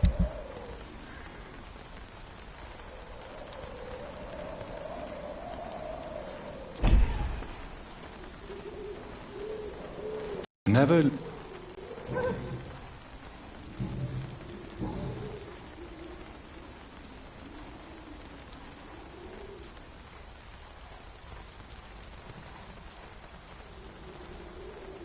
What do you know of Harry Peterson? The boy seems so fragile. Not like his father at all. Harry's a good boy, but he spends most of his time complaining. He's had it tough, all right, but he needs to grow a pair. What troubles him exactly? Well, despite being his father's son, almost everything, I think. He never wanted to come to Whitechapel in the first place. Hates this place more than most of us. Joe Peterson. He's the villain here, isn't he? But you seem to know each other. I'd known Joe for years. I saw him box once or twice. He was a friend then. But these days, he's just another thug.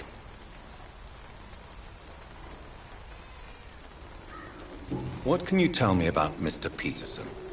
Besides his behavior toward you, obviously. Colossus Joe was a decent boxer, good one even. But after his wife passed away, he found every excuse to stop training. Just wanted to pick fights with everyone.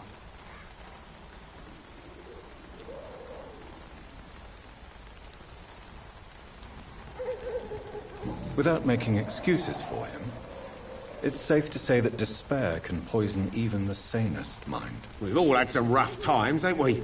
But most of us don't use our fists to see us through. And no one has ever stood up to this thug. Nobody would be fool enough to stand against a wet boot boy. Barrett, you had an affair with Joe's wife, didn't you? Yeah, I did. She's the only woman I loved. My first regret is that she stayed with Joe after Harry was born. The second is I never shed a tear when she died. Do you mean you're Harry's father? No one will ever know for sure. And it's better that way. And I don't believe I'd have been all that bad as a dad. Did you ever try talking to Joe? Never. But I suspected he knew everything, even without knowing it. And he decided to make me pay in his own way.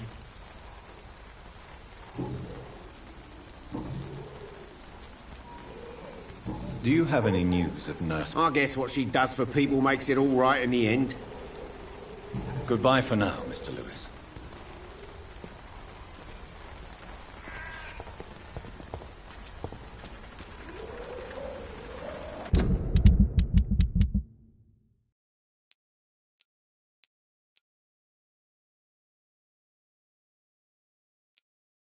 Cheap price, good quality.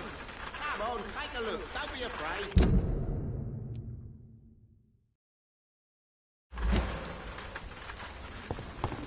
Cheap price, good quality. Come on, take a look. Don't be afraid.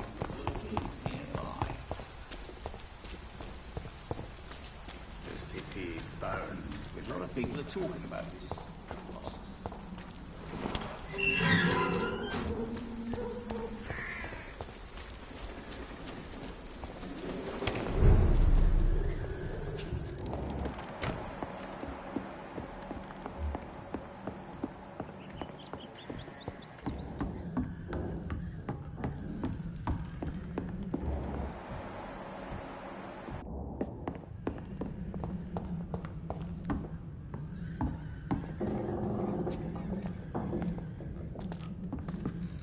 Welcome back, Dr. Reed. Good evening, Nurse. How should I address you? Dorothy? Dorothea? Miss Crane? Dorothy is all right. If you don't mind me calling you Jonathan. That's fine with me. What can I do for you then, Jonathan?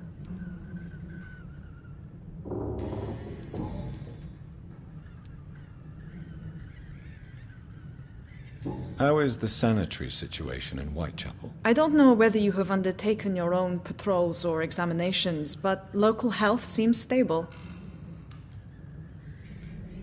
How are things going in the dispensary? Things are going fine since we made our arrangement. Do you have many patients? A few, but most of them just pass through and go back home, especially since those vigilantes stormed the building on the night you were here. Have there been any more attacks by the uniformed men? No. It looks like they have found another business to extort.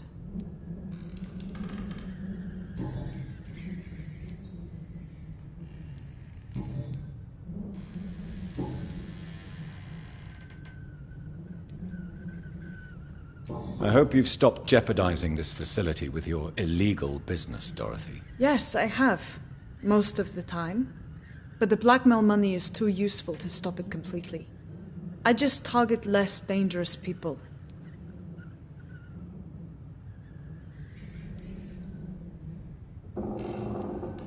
Why did you blackmail Lady Ashbury? She's a generous person. You could have asked her for money directly. She killed those patients, I'm sure of that. I know you like her, but that gingerhead has a taste for blood. Who is the current victim? I would rather you did not know. You are my client, not my accomplice. Besides, I'm much more cautious since the first time you found me.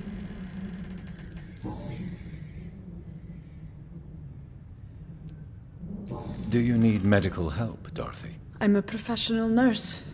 Rest assured, I'll ask for your help if I need it.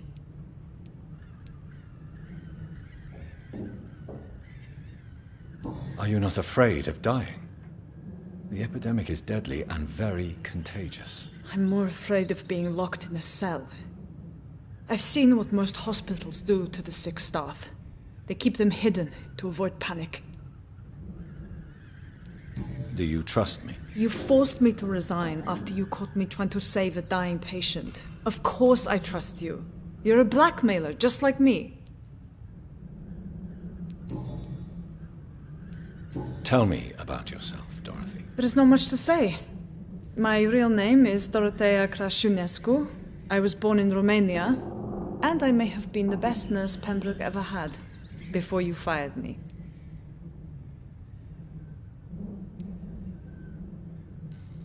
Do you regret your time at Pembroke? I miss the energy. There was so much to do, so much to learn. Even though I was double-crossing the board, I felt I was part of something worthwhile there. Do you think about going back to Romania?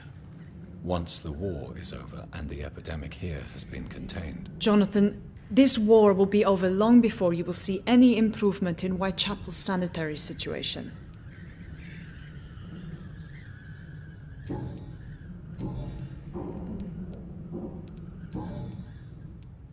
How are things going in... Things are going...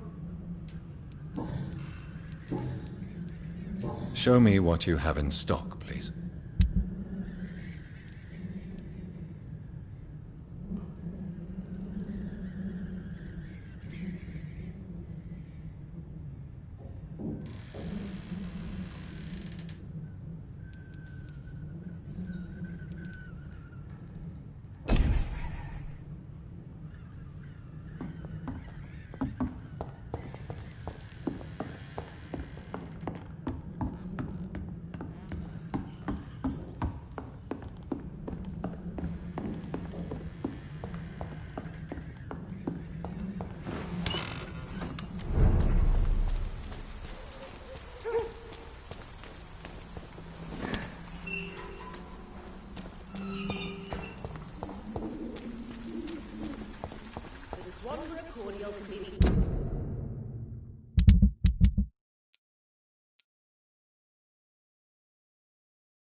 problems.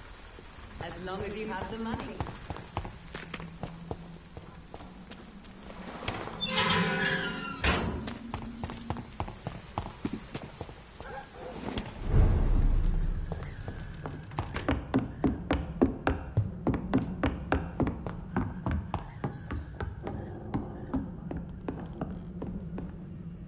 Welcome back, Jonathan. Do you need anything? Show me what you have in stock, please.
many.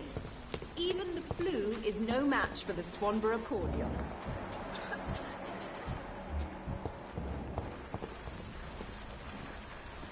The Swanborough Good evening, accordion Benjamin. can be the answer to Can I help all you? your I'm afraid not, Mr. Reed. You don't seem well, Benjamin. Do you need any help? I always feel ill, sir. It's like I'm never right. I can try to help your body heal, sir. But you must stop destroying it. The war destroyed me, Doctor. A gun, alcohol, and a bad temper make a terrible cocktail, sir. Goodbye for now.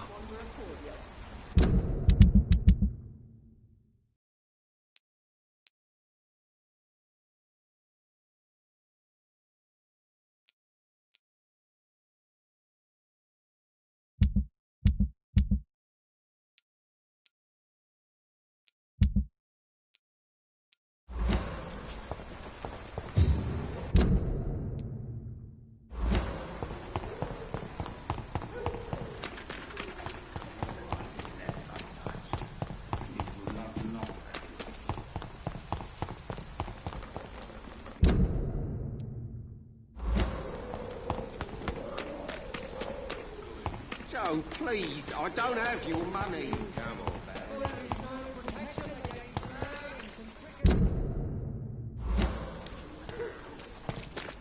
I'm cheap and I'm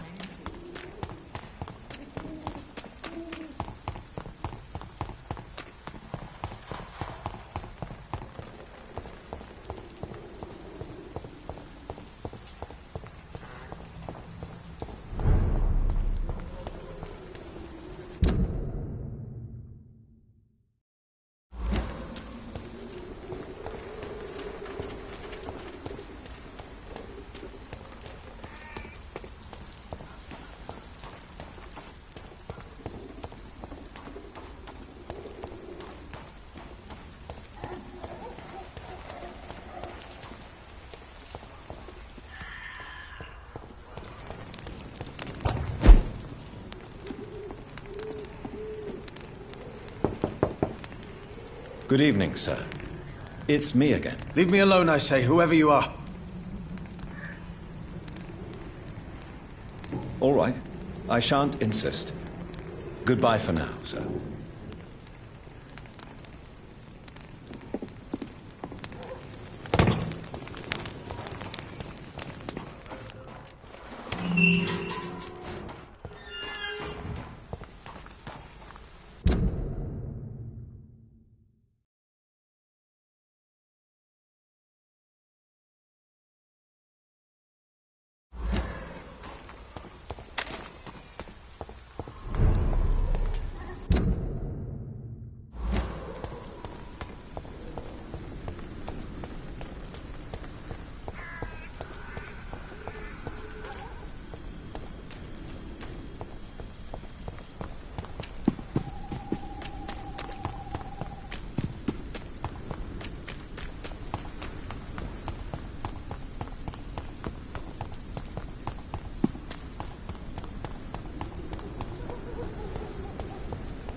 thirst for blood.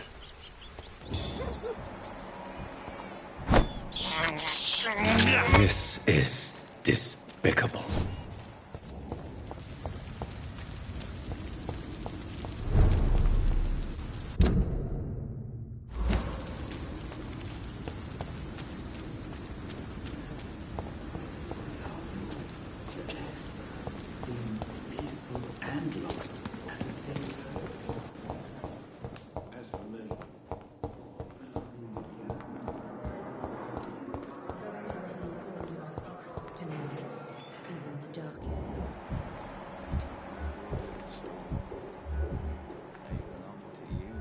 The life running in your veins.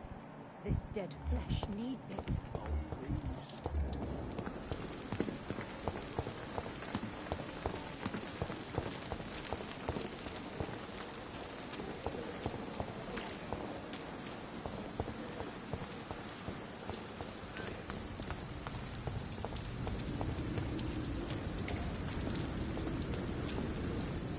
We fought for England, but England won't fight for...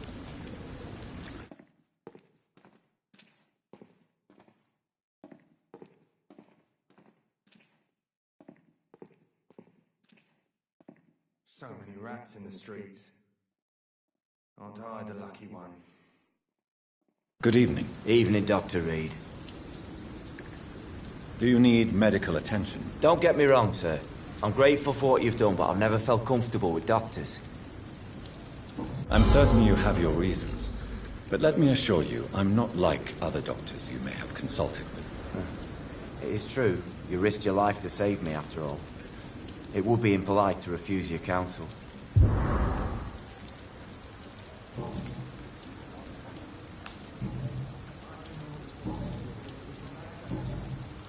Goodbye, Mr. Thatcher.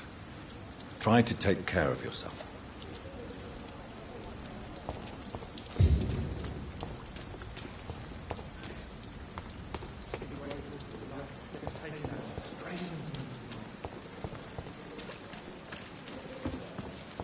Another night with the glorious battalion of Pembroke.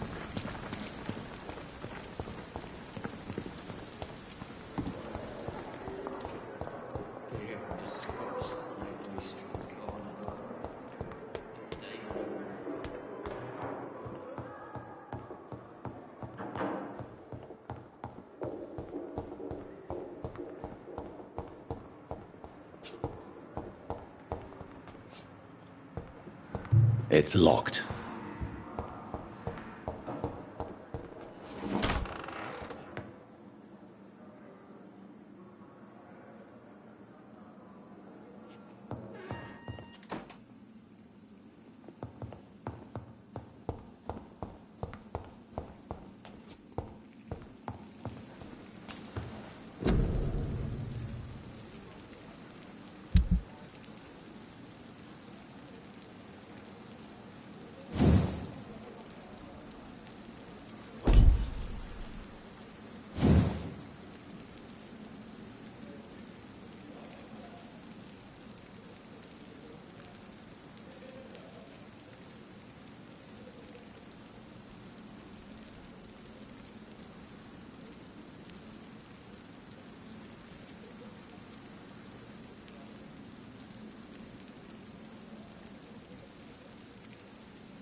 like a book. I'm all right.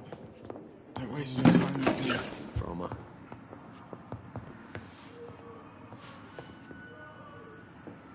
Good evening, Doctor. How is my son doing? Do you require medical attention as well, Mrs. Goswick? Do you know you're the only one who's asked me this? No. I don't feel well, actually. Despite what you think about this place, I can tell you with absolute certainty, taking this will help you recover. Well, at least your reputation seems well deserved. Unfortunately, I can't say the same for this hospital. Goodbye, Mrs. Goswick. You always knew the words to calm the children, Ellen. As for me... I'm all right. Good evening, Mr. Fiddick. Good evening, Dr. Reed. Any news about my operation? Is there anything else that's bothering you? Can I help in any way? Really? Why has no one else asked me that since I got here? I thought I was in a hospital. Unfortunately, you are not the only person who needs help. And complaining about it won't do you any good. Well, perhaps you're right, Dr. Reed. I'm sure if me missus was still alive, she wouldn't be happy with me going on like this.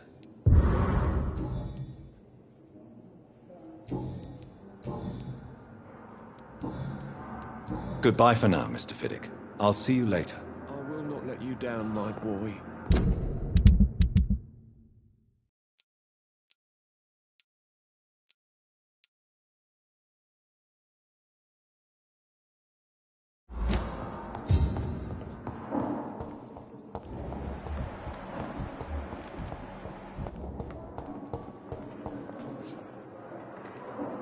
I'm quite busy right now, Dr. Reed.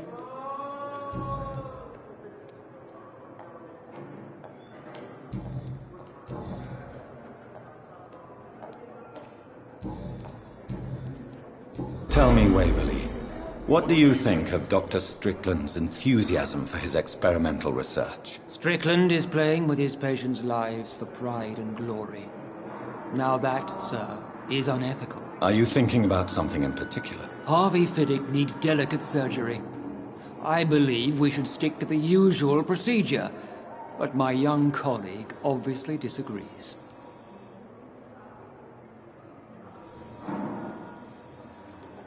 And are you not afraid that your rivalry with Strickland may be blinding you? Rivalry? I guess you could call it that.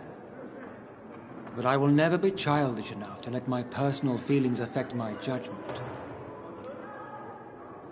Why do you wish to lead this surgery? I strongly believe that Mr. Fiddick should not be butchered to test an unproven procedure.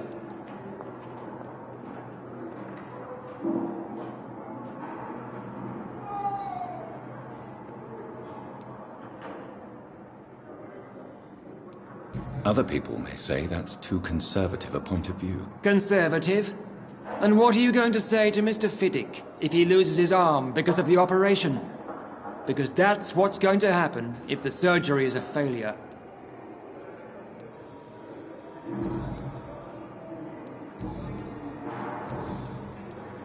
Do you think Dr. Strickland has any chance of curing the Spanish flu by himself? His wish to cure the sick is not driven by pride, but by an idealistic view about our mission here. Honestly, I don't know which is worse. You consider him a good practitioner, yet you will not report his methods. Strickland may be a rival, but I will not use dirty tricks or regulations to prove him wrong. We are doctors, not politicians.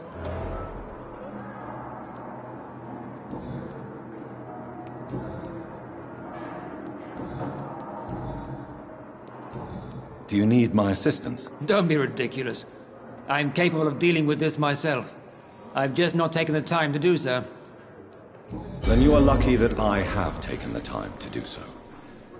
Consider it a gesture of solidarity between professionals. I wish this hospital could have received as much attention from you, Dr. Reed.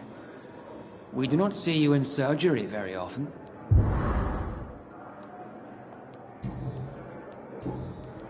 Thank you for your time. We'll talk later.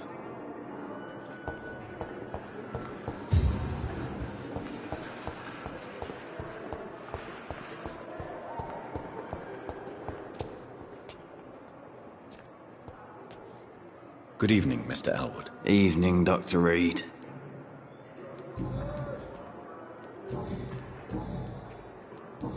Soldier, do you need assistance? Not really. I think I caught something in this bloody hospital. I swear I'm dead, yet smiling inside, Dr. Reed. As long as you remain here, I will make sure you don't have to worry about your health. Don't think you can do much about it. Damage is done. Goodbye for now, Mr. Elwood.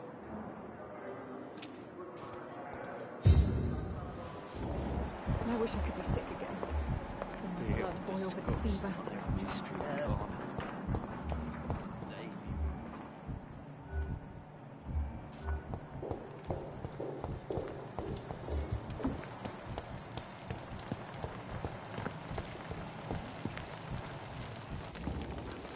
Good evening, Milton. Good evening, Doctor. Still trying to save lives? Do you need any medical help, Milton? I'm afraid I do. Like everyone in this hospital. It's a sad state of affairs when even the hospital workers are worried about disease. Our job brings us into contact with all kinds of infections, Milton. There's no shame in being ill while you're in a hospital. That's easy for you to say, Doctor. I get the feeling you don't fall sick often. But thanks, anyway. Goodbye, Milton.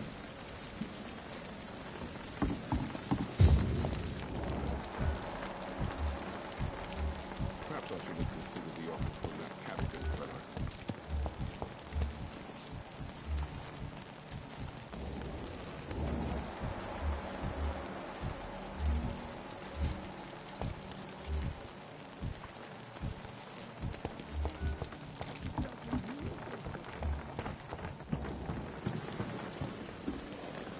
Good evening, Nurse Brannigan. Good evening, Doctor.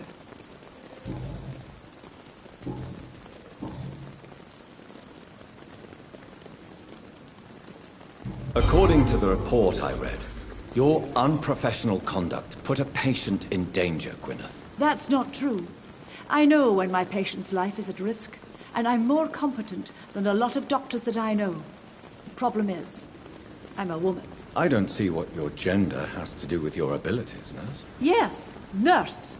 Because I'll never be a doctor, no matter what my skills. I could make a decision that could save a life, but oh no, that's unbecoming conduct.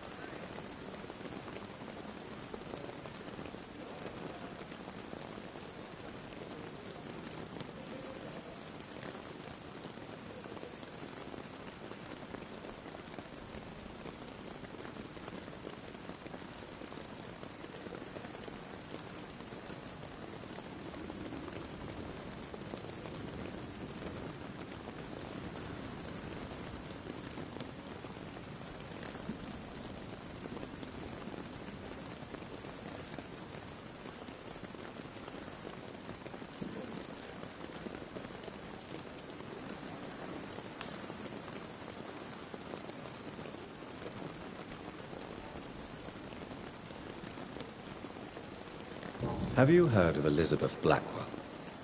She was the first woman listed on the UK Medical Register. Change is slow, but it will come. And you will always have my support. To have the right to study shouldn't be determined by sex, skin, or wealth. That's all I'm saying.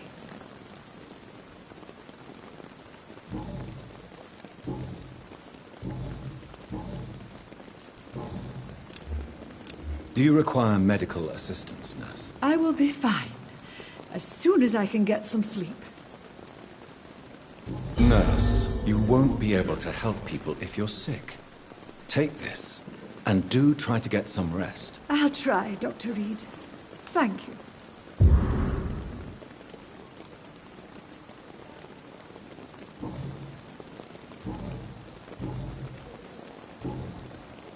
Goodbye, Nurse.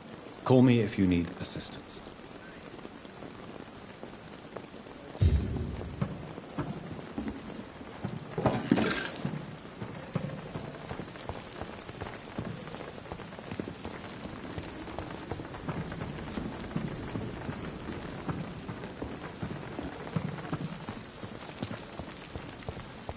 only ever young again.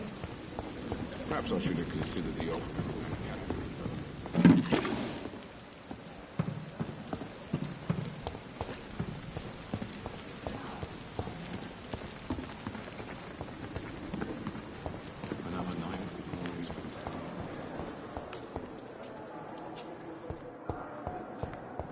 Come now, we can handle this.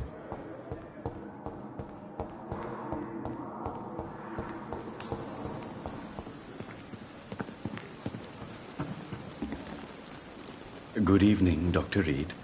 Such a pleasure to see you again. Do you need medical attention? Well, the proximity of the dead is not the most healthy company, even if the quiet can be appreciated. Don't take too many risks with your health, Mr. Chidana. None of us are immune to this disease. And that is a good thing. Death and disease is a constant reminder of our mortality. But you have my thanks, Dr. Reed. Goodbye, Mr. Chidana.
Damn.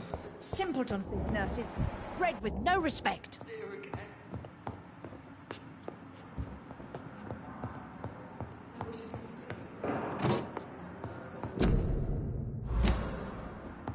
Someone's poached my blanket. Oh, the cold will be my death.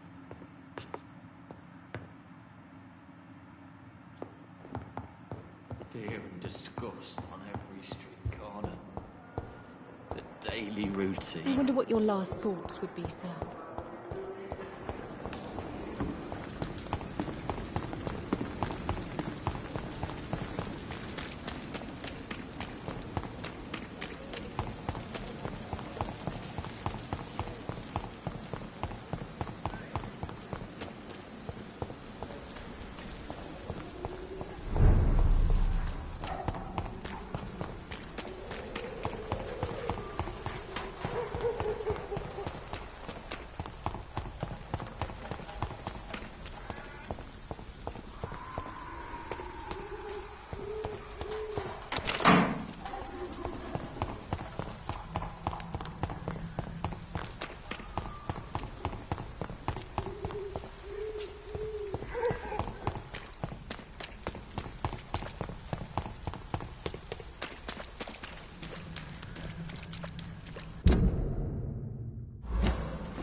of mind.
Its effectiveness has been proven by many. Even the flu is no match.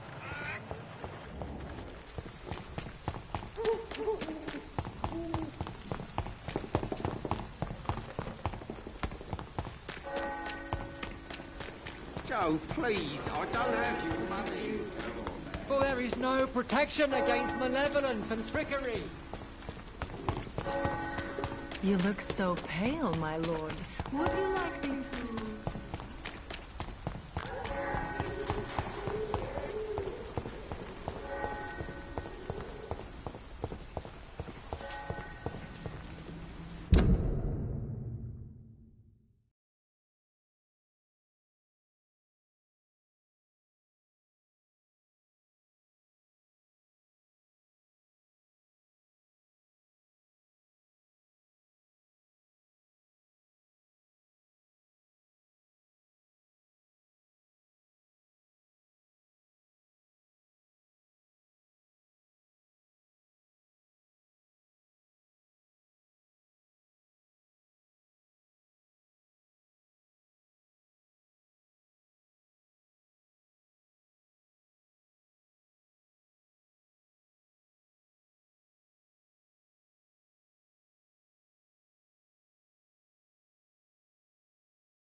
It's on to us!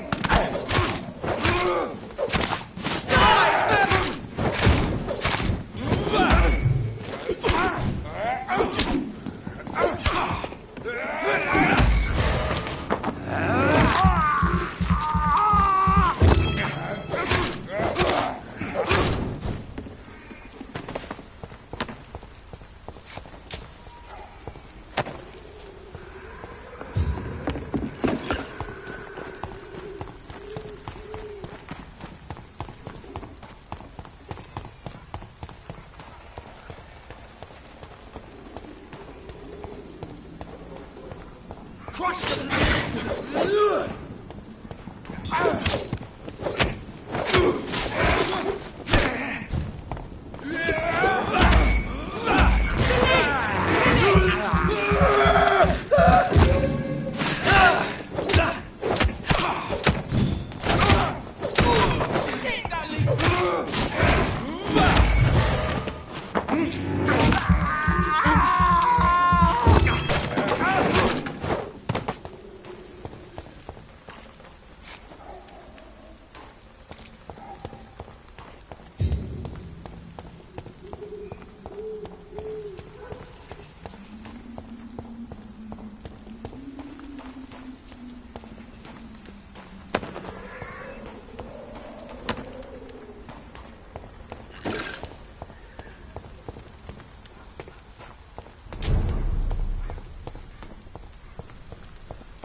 Are you all right, Miss Shun? My name is Xiao Shun.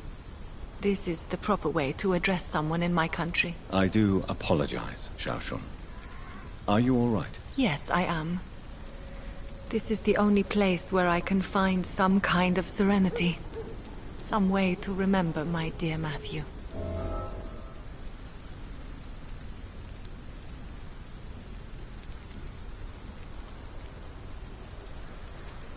Have you recent news of Nurse Crane and her dispensary? This part of town is very fragile.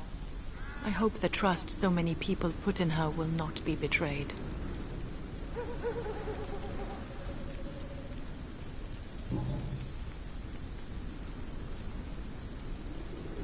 Are you on your own? Do you have any friends or family who you could be with? I have family and friends, but I need to be here alone. One day maybe I'll go back to them, but not now. I need silence, and I need sadness.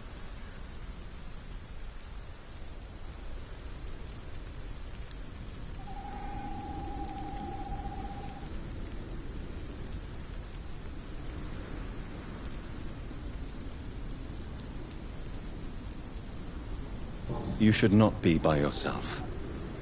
Grief can be a terrible trial, and it's even worse when you're alone. Thank you for your sincere words, Dr. Reed. I sense you trying to help me, even if I don't quite understand why.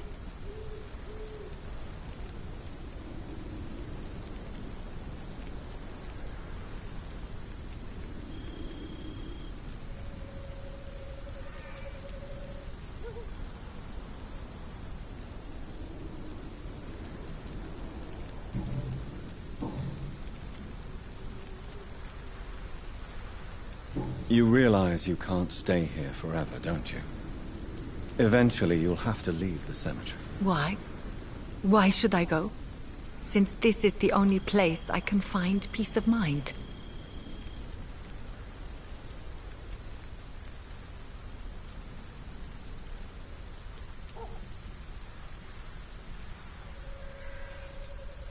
You're right. I believe silence has a curative effect for the pain we feel. I suppose it provides space for reflection. You sound like you're no stranger to the pain I feel. Let's just say, I too have a good reason to visit cemeteries at night. Please accept my condolences for your loss then, Dr. Reed.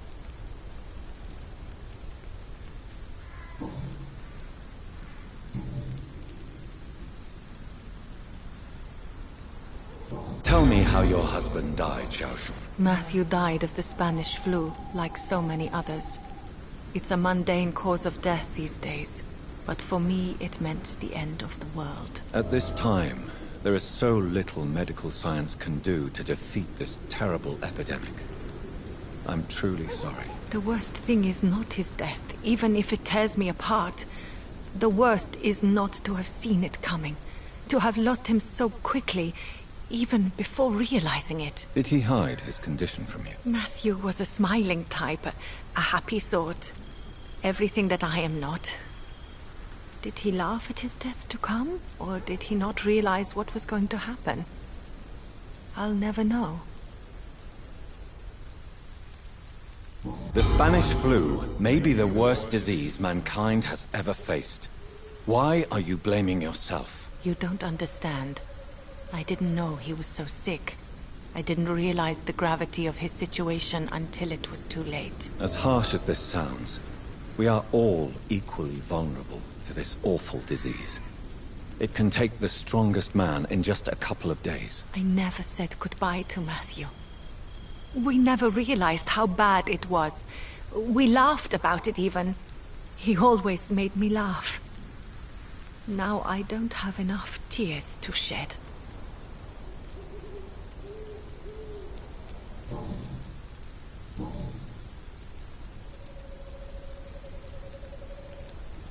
Are you a doctor yourself? Is this why you feel so guilty for not saving your sick husband? No, I am not. But I still need to blame someone for Matthew's death. And who else, if not his wife, who did not see it coming? I'm a physician. One of the best in the country. But I was unable to save my own sister, Mary. She died in my arms. Why tell me this? Is it supposed to make me feel better? No. But I wanted you to know that you have done nothing wrong. Unlike me. May I ask what caused the death of your sister? You could say she was also killed by a terrible disease. A disease I have sworn to fight and cure, no matter how long it takes. Thank you for sharing that with me, Dr. Reed. Maybe it's time we start to rebuild our lives, you and I. You should go home now. I think you're right. Cemeteries are for the dead, for they need silence too. Thank you for your honesty and your wisdom, Dr. Reed. Thank you for your company, Xiaoshun. Take care on the way home. Maybe I'll see you again in Whitechapel. Goodbye for now.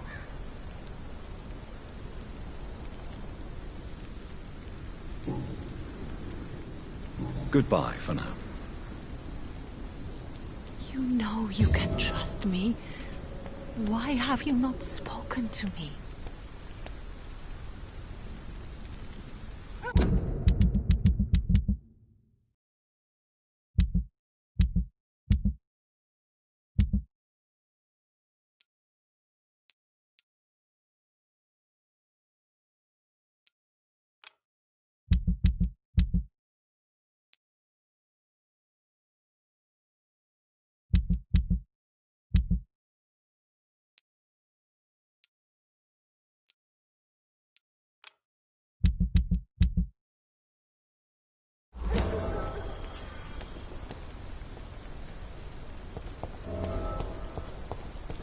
Matthew. The world has gone completely mad.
Put an end to you!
Shit!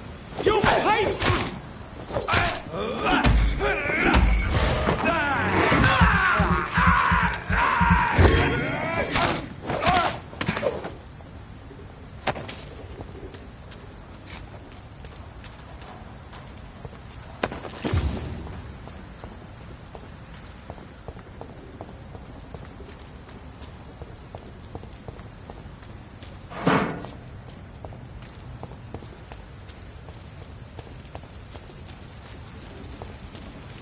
It's an leech! Kill it!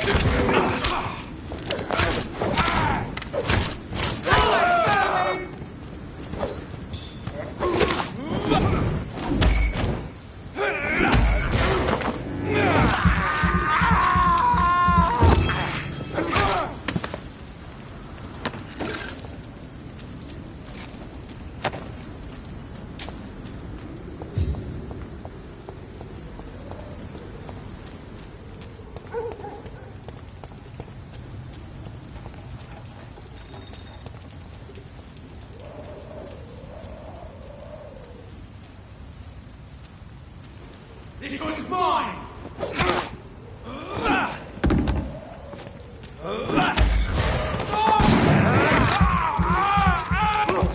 Filthy fucking beast!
Ain't safe here. Look at it! Watch it! It's a killer! Fuck! He's dead!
It's locked, all right.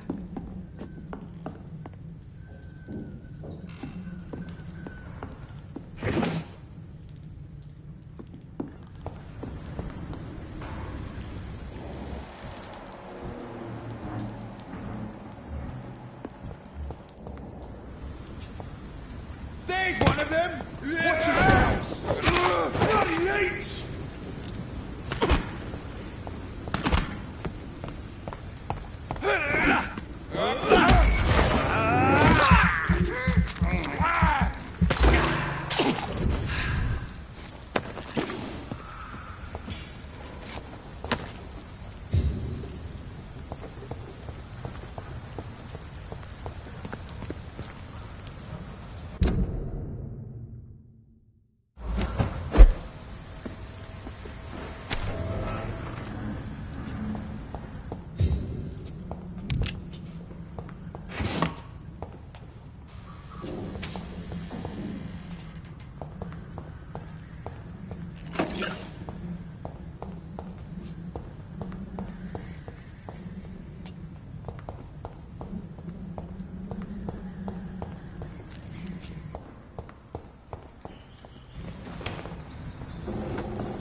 It's locked.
Fuck, it's far!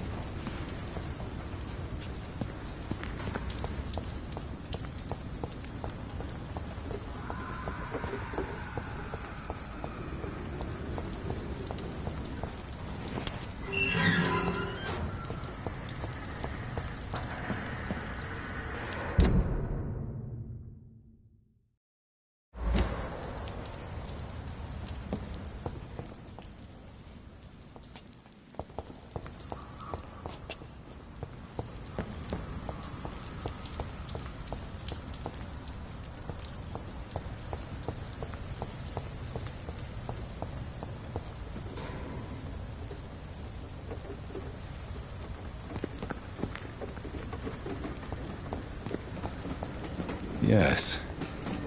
The place has changed since the explosion, but it was definitely here. I should find some way to pay my respects.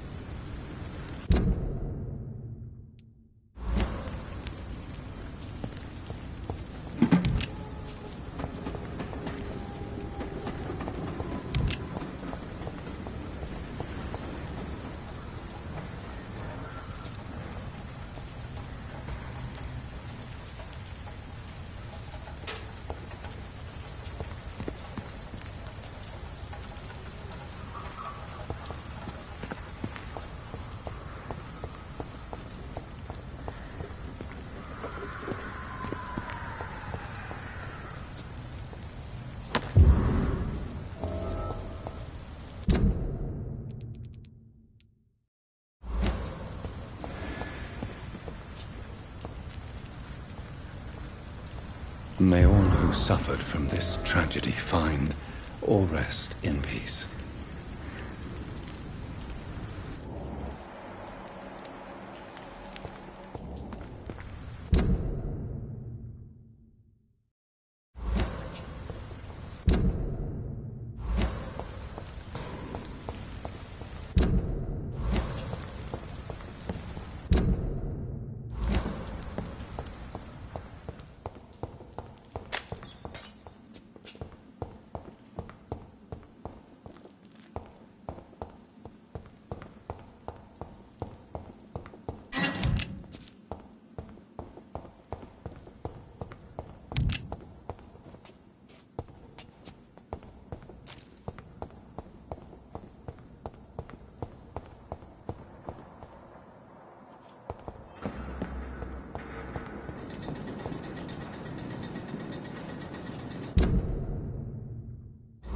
Back in the grave!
This place. Rain may have washed away the blood, but not the memory. My poor Mary.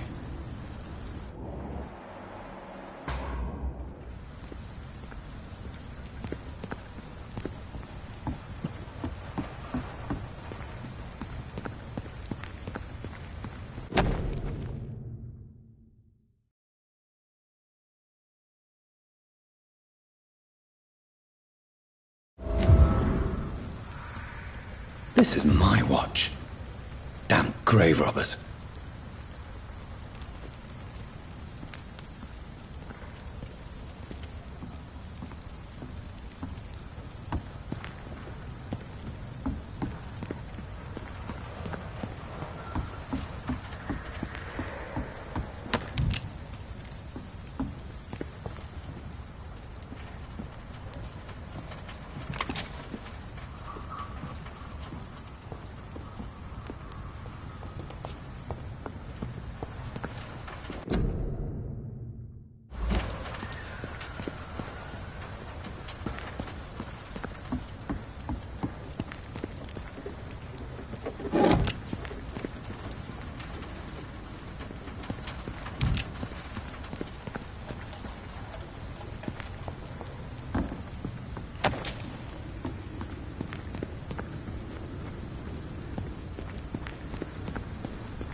cause a problem as to solve one. Are they stupid or something? I've never even been... Good evening, Mr. Delaney. What? Oh, you're that doctor. I found the location of the explosion, Mr. Delaney. I placed a flower for you where it happened, just as you asked. Really?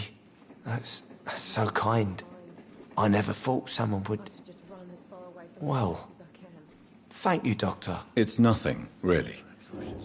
And I'm sorry for your loss. What? No, I didn't know them. No car was supposed to park there that day. Stupid bastard, why did he park there? You're the man who hid that bomb. I don't want to talk about it. Leave me alone.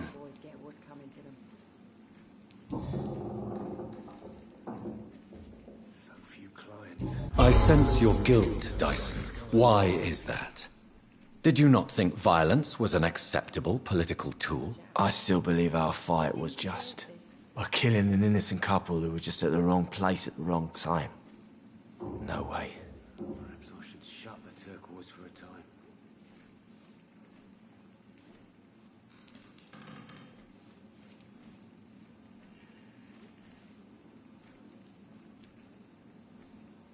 Are they stupid or something? I've never even been to India. That bomb also killed you that day, don't you see? You just die a slower death, drink by drink. I know. Maybe I deserve judgment. Until that day, I'll just be Dyson the drunk, not Dyson the murderer. I want you to remember the bomb, Dyson. Tell me about it. No. I don't want to remember it. I think I'm losing my mind. I should just run as far away from this place as I can. So few clients. With the epidemic, no one dares go outside.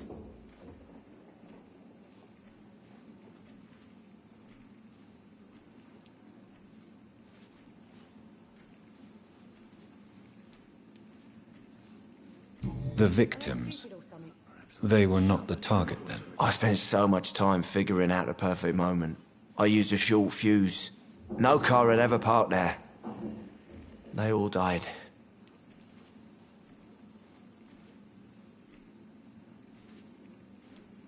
Why use a bomb?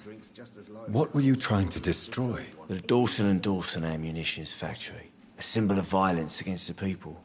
My group wanted to destroy it to send a message.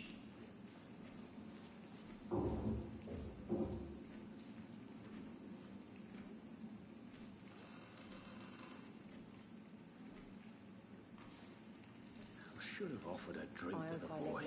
Be it cursed or not, he's just another lost orphan.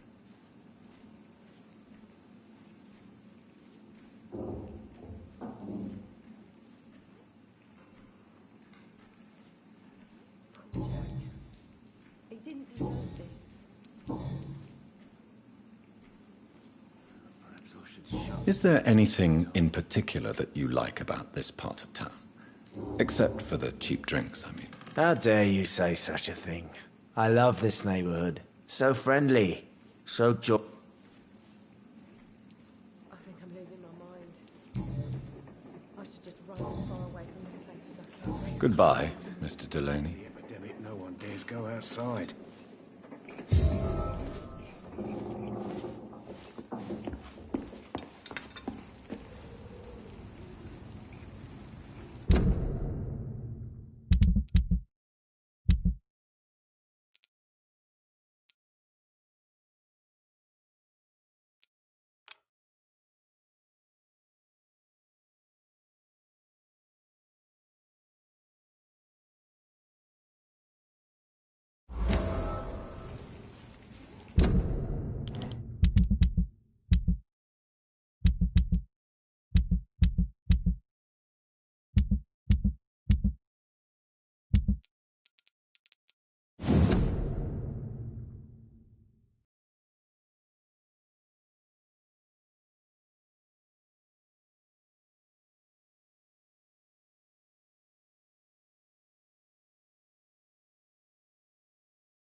Are they stupid or something? I've never even been to India. I should shut the turtles for a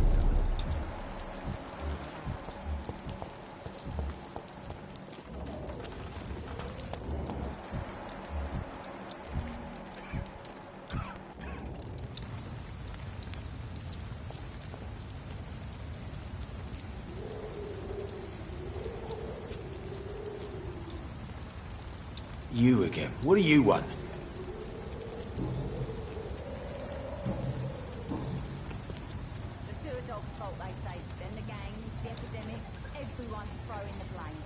I know you're looking for an honest job, Booth. You're tired of this criminal life, aren't you? It's just an idea. Edwina loves to run things so much. You can never really leave the gang. Wet boys for life, you know.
Wet boots keeping things straight, these parts will be running completely amok.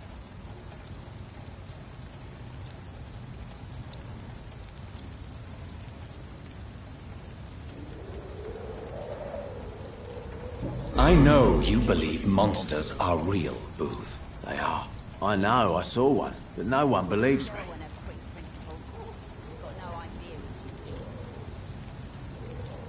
Tell me what you saw. It was a few years ago. Clay Cox was still the boss then. He'd sent me to the shipyard to find out who was stealing tools and ropes at night. Go on.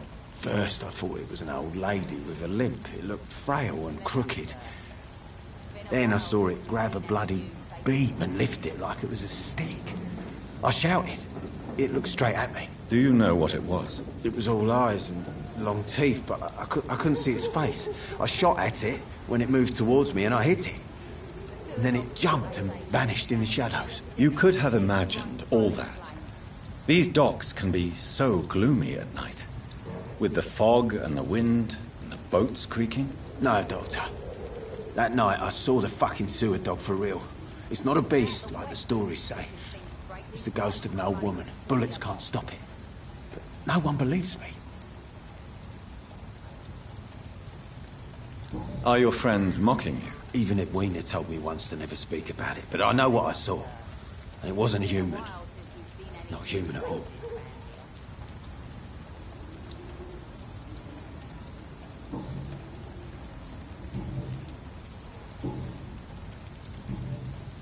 Goodbye, Mr. Digby. Foolish girl and a prick. Good evening, Miss Cox. Hello again, Dr. Reed. What do you want?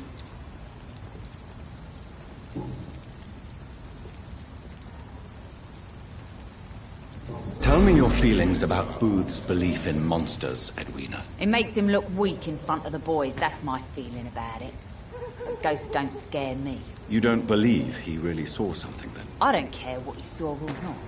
All I know is that a real man keeps his fears to himself if he wants to be obeyed. I managed to reach the mass grave in Southwark. It was not pleasant. Spare me the details, Dr. Reed. All I want to know is what happened to those bastards who owed me money. I'm afraid those bastards, as you call them, are in the mass grave. Dead? Shit. That money would have been useful. Well, I'll tell my boys to avoid the place if it's that dangerous. Yes. Everybody should avoid that place until further notice. Okay then, Doctor. It looks like you deserve your reward after all. The Wet Boot boys thank you for your help. Can I see what you have to sell? As long as you have money, I'll show you all I have.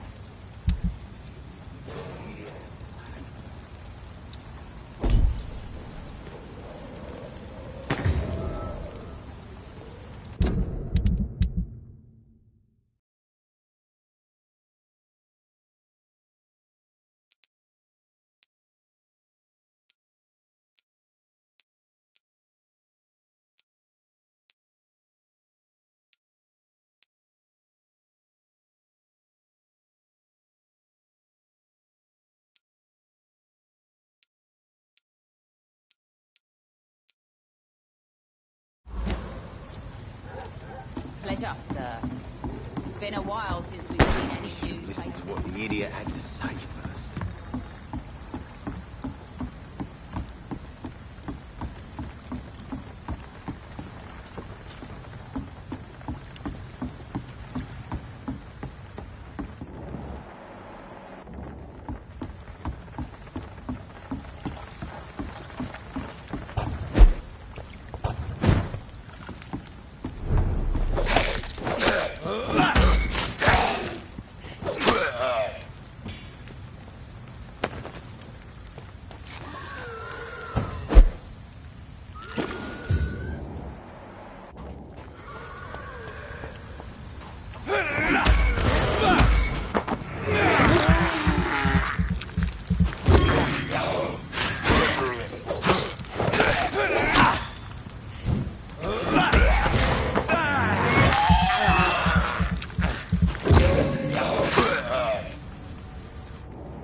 a safe place right now, sir. It ain't human! Get it!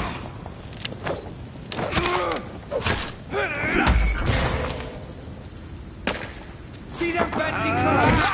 This one's a top! Christ, he's dead!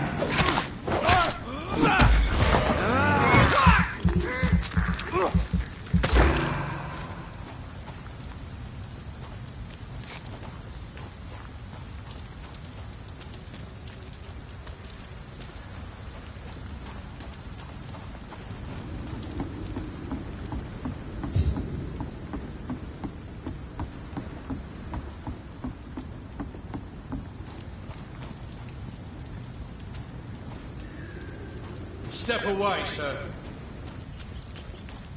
I said go back home!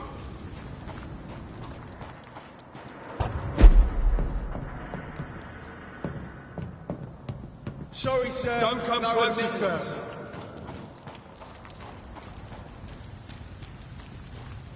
Die, leech!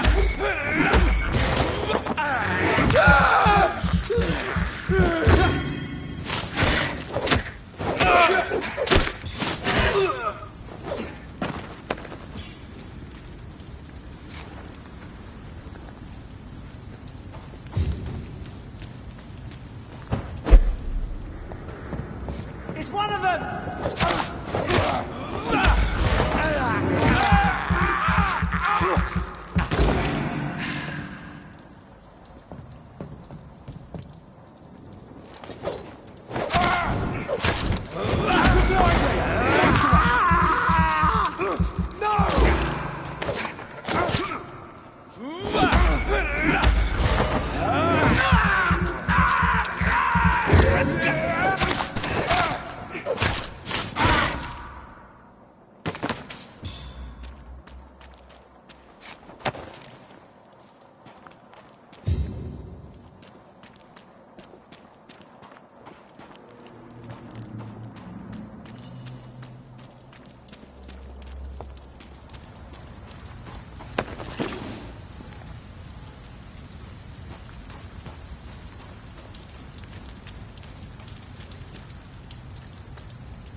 Not a good place for a It's one of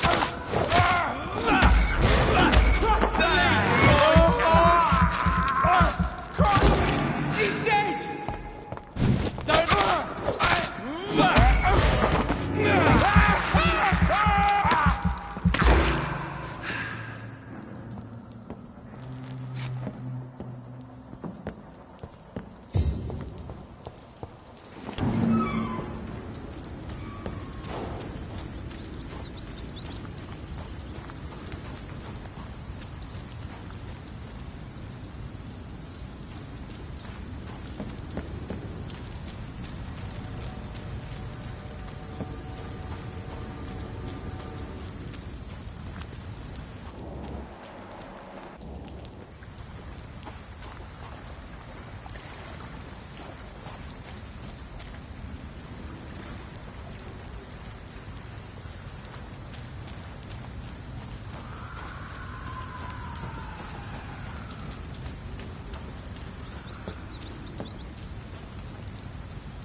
See them fancy...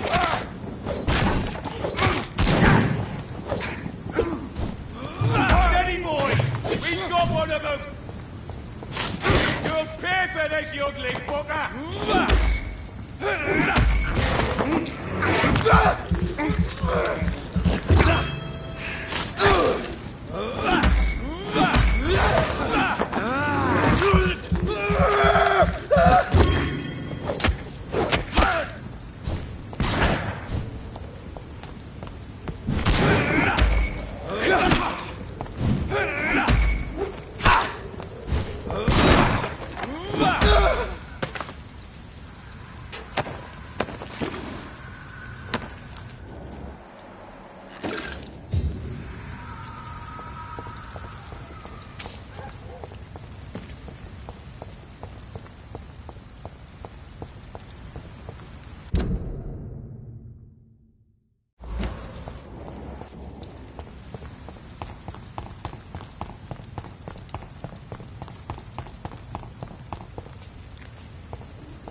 It's a knee!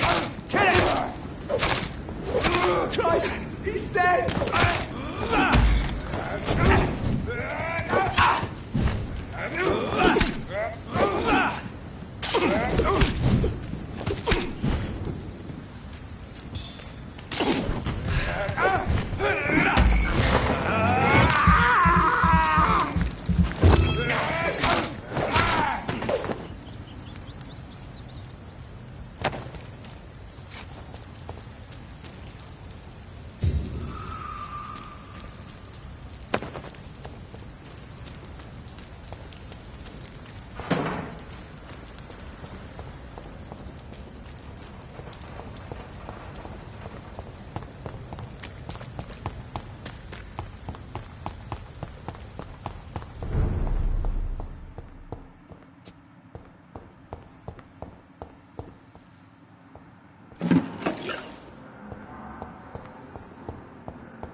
Evening, Edgar.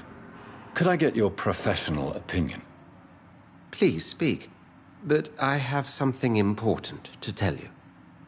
This strain of flu, it's very different from the one I saw in Europe. It's downright peculiar. Really? What makes you say that?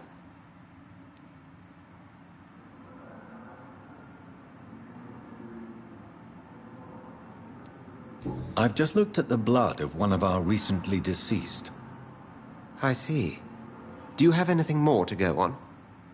This disease spreads and looks like the Spanish flu, but its effects differ greatly. The London strain is different from the continental one. This is very interesting. Did you find something else?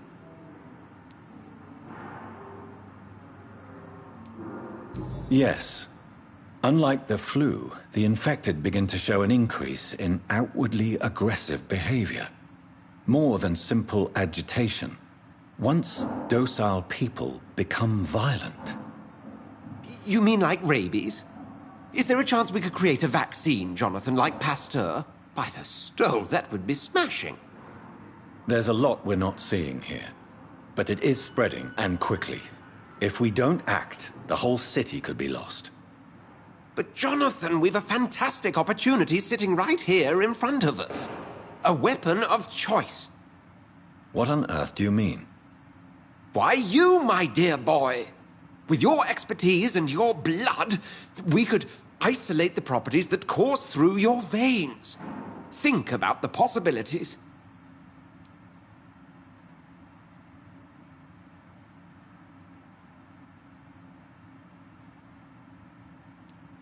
But the risk of infection using vampire blood could compound the situation. I know, but your blood now carries remarkable regenerative properties. With our minds and your blood, there's nothing we couldn't cure. We'll discuss this more later. Thank you for your time. No, thank you, Jonathan. But as I said, I needed to talk to you. I have some rather bad news. Yes? I'm afraid it's your sister. My sister? She's to be buried this evening at Whitechapel Cemetery. Your mother published the obituary this morning. I see. I'm sorry, Jonathan. Please accept my condolences.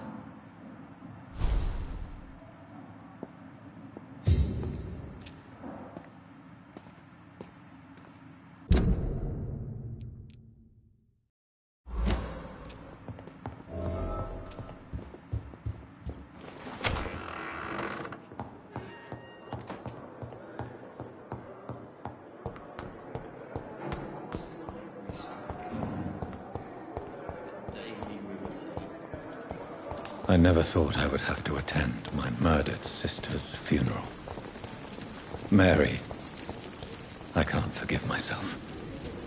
I'll find the truth about what happened to us. I swear.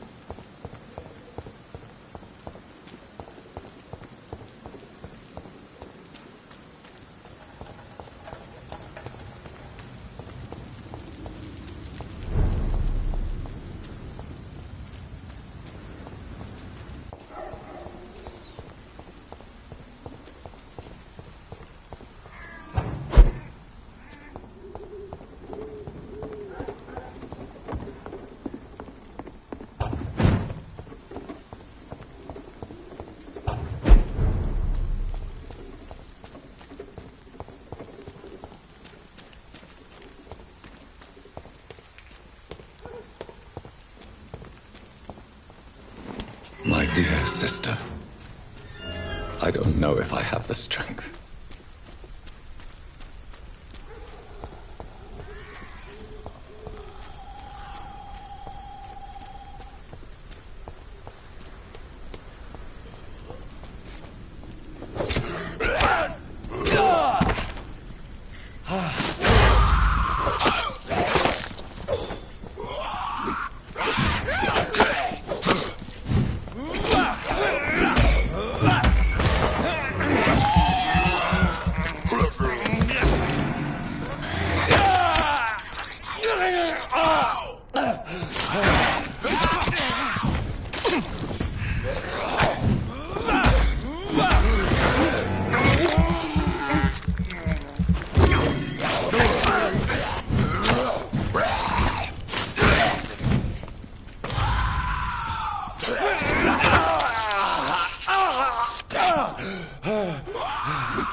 Since I can't reveal myself to my mother now, I must find a discreet spot to attend the ceremony.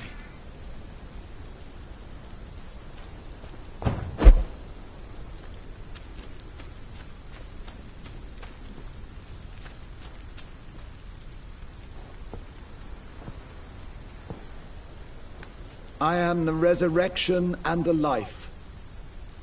He that believeth in me, though he were dead, yet shall he live. And whosoever liveth and believeth in me shall never die. We commend unto thy hands of mercy, most merciful Father, the soul of our sister departed, and we commit her body to the ground. Earth to earth, ashes to ashes, dust to dust.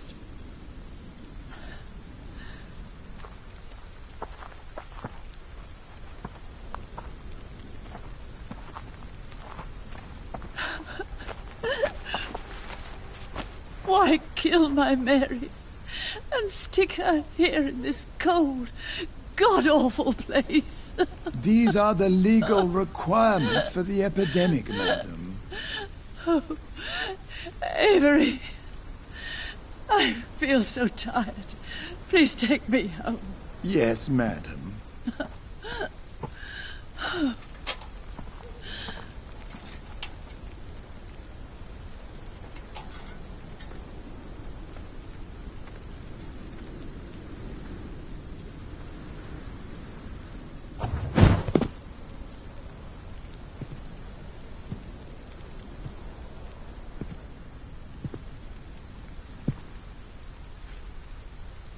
Oh, Mary.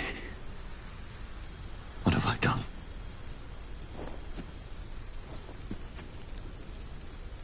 If I could only change one thing. One thing. This is a nightmare. Jonathan, there is nothing you can do but accept it.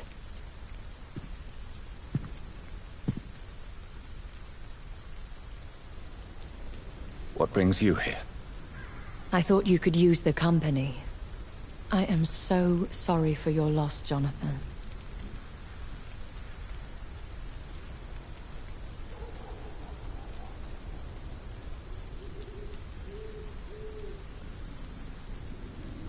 She was a good person. Vibrant, full of life. She was kindness incarnate, my Mary. You're a good person, Jonathan. And a young Ekon. A newborn cast into the night without so much as a candle to guide your way. She had been scouring the most dangerous parts of London in search of me. And it led to her death. Jonathan, don't. I still hear her last thoughts. They echo in my head. Her mind shattered, and and it haunts me. Jonathan, stop. Listen carefully. You must come to terms with this. You must learn to live with what happened.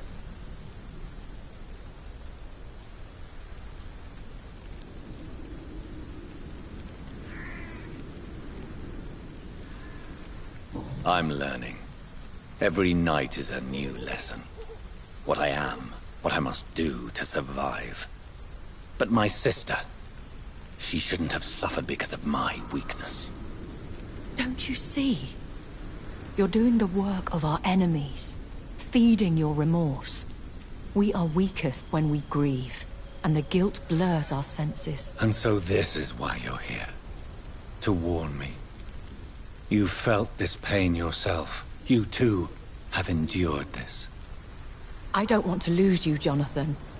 I've lost so many friends. Loved ones I cherished. Pray for Mary's forgiveness, if you must.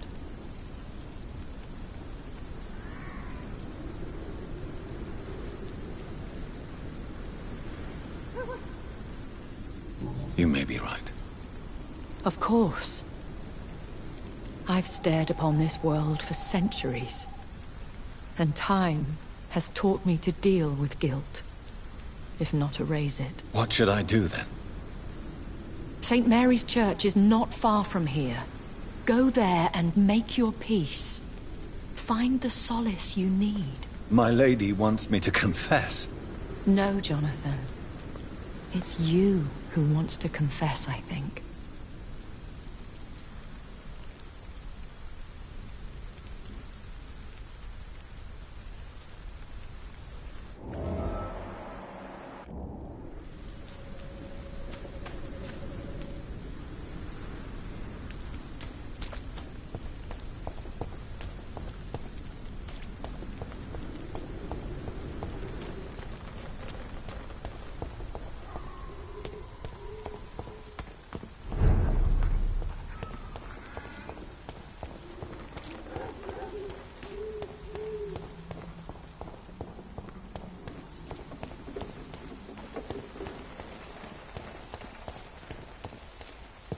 And off to church he goes, a newborn seeking divine consent to lick the blood from the soft and pointy crown.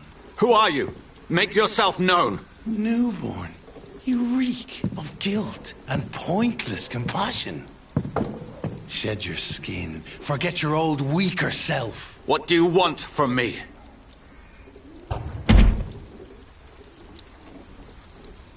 Ascalon does not approve of lone wolves who bring unwanted eyes to our pastures. So your name is Ascalon? Ascalon's will is vampire law. Learn them, abide by them, or I shall return as your judge and jury.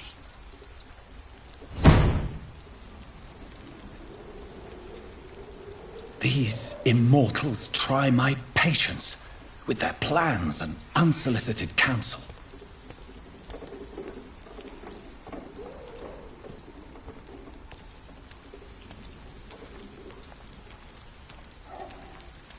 Die, vermin!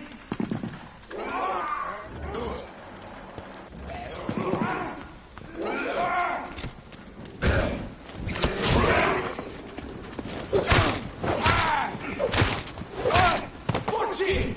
It's a killer!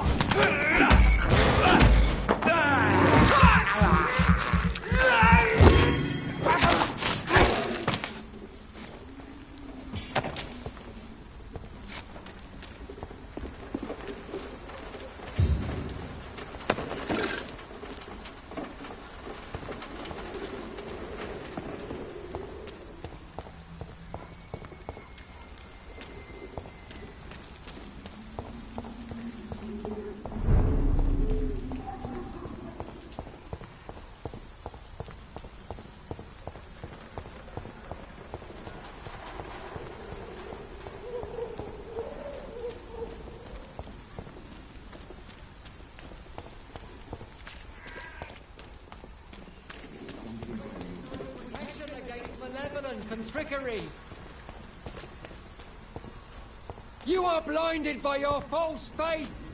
imprisoned by your daily routine, unable to see.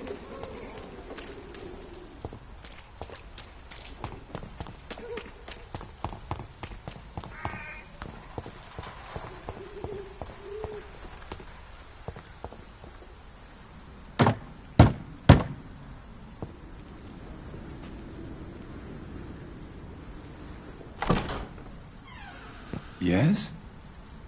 What is it that you want? I'm sorry to disturb you at such a late hour. No worries, my son. I'm still quite awake, having just returned from a funeral. Yes, I know. I've forgotten what I wanted. I don't know.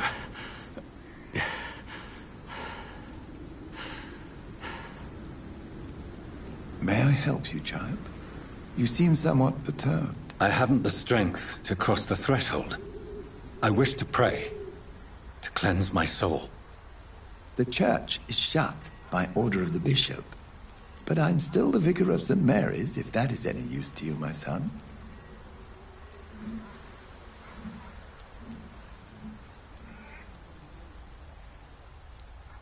You seem to me a good soul, Vicar. But this is a personal matter. There are no secrets from God, my son. If your heart needs comfort, consider me your chapel. For I can be as silent as stone.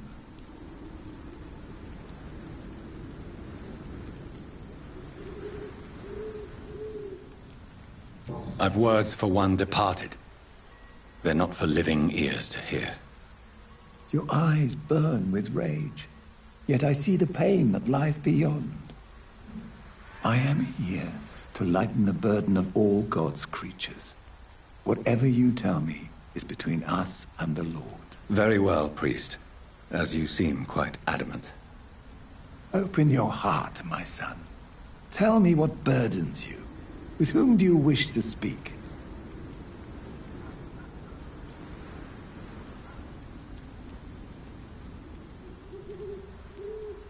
She was my sister. You seem so troubled by the loss of this girl. What happened to her?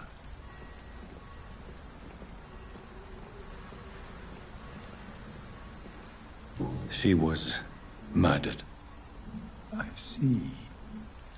And how are you feeling, my son?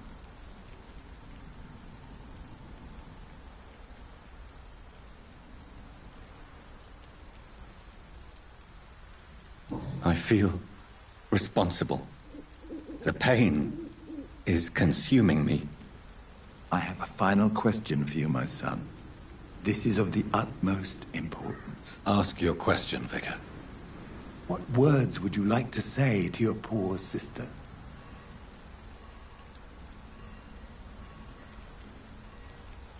I'm so sorry, Mary. I promise to find who is responsible for all this. I'll put an end to this horror. You have been heard, my son, and your burden will lighten if your words are sincere. Go in peace now, and live your life in the way she would have wanted.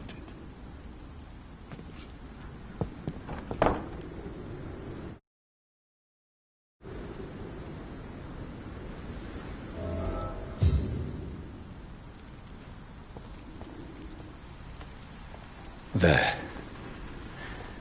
I confessed to that vicar. Do I feel better? Only time will tell.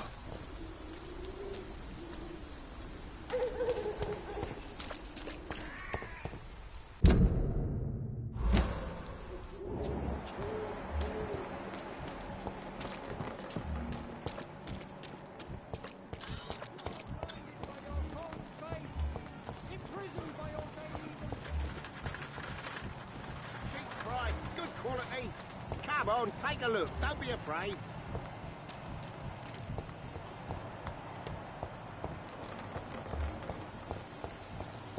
It's time to see if this Christina is still working nearby.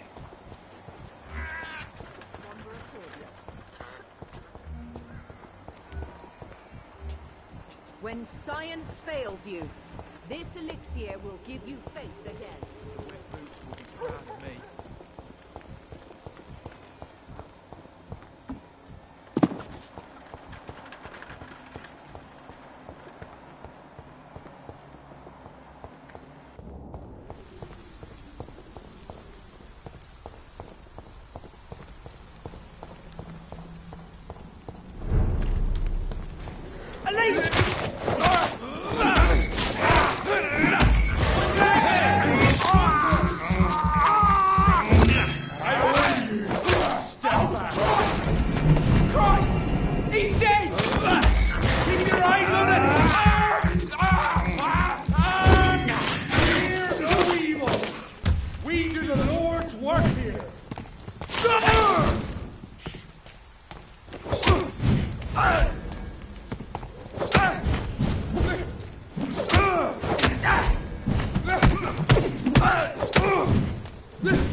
fear be gone.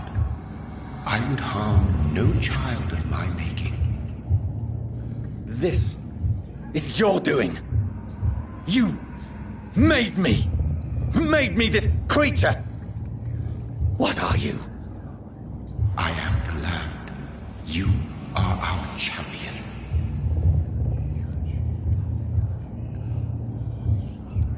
You selected me. Chose me.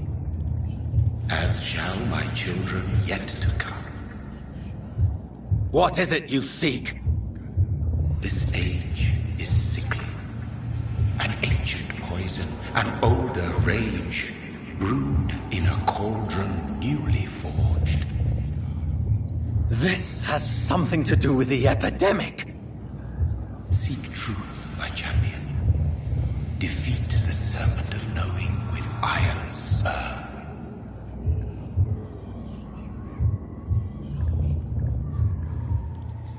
I've had enough of others making decisions for me, pretending to know how I should feel or behave. So the vampire who made me is some sort of disembodied entity? Or was he just projecting this vision in my mind? Maybe Edgar can help me with this one.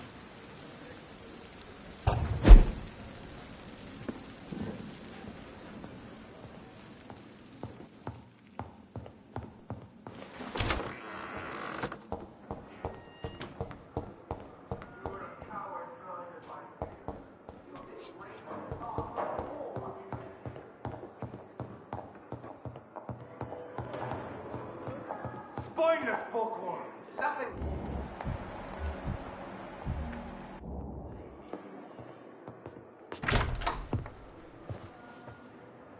God protect us. You've got a leech in the hospital. Yes, my hospital. My mission is to heal while you go about warring. You've set the table for a snake. I wonder why there's venom in your food. I'm growing tired of your song. You're a woodsman, McCallum, not a doctor. Return to your hunt. Remember, I've a good nose for machinations. I can flare the scent at a mile. You can't hide from the god. Leave him, Jonathan. This is sacred ground. Neutral territory. And I just had the carpet cleaned.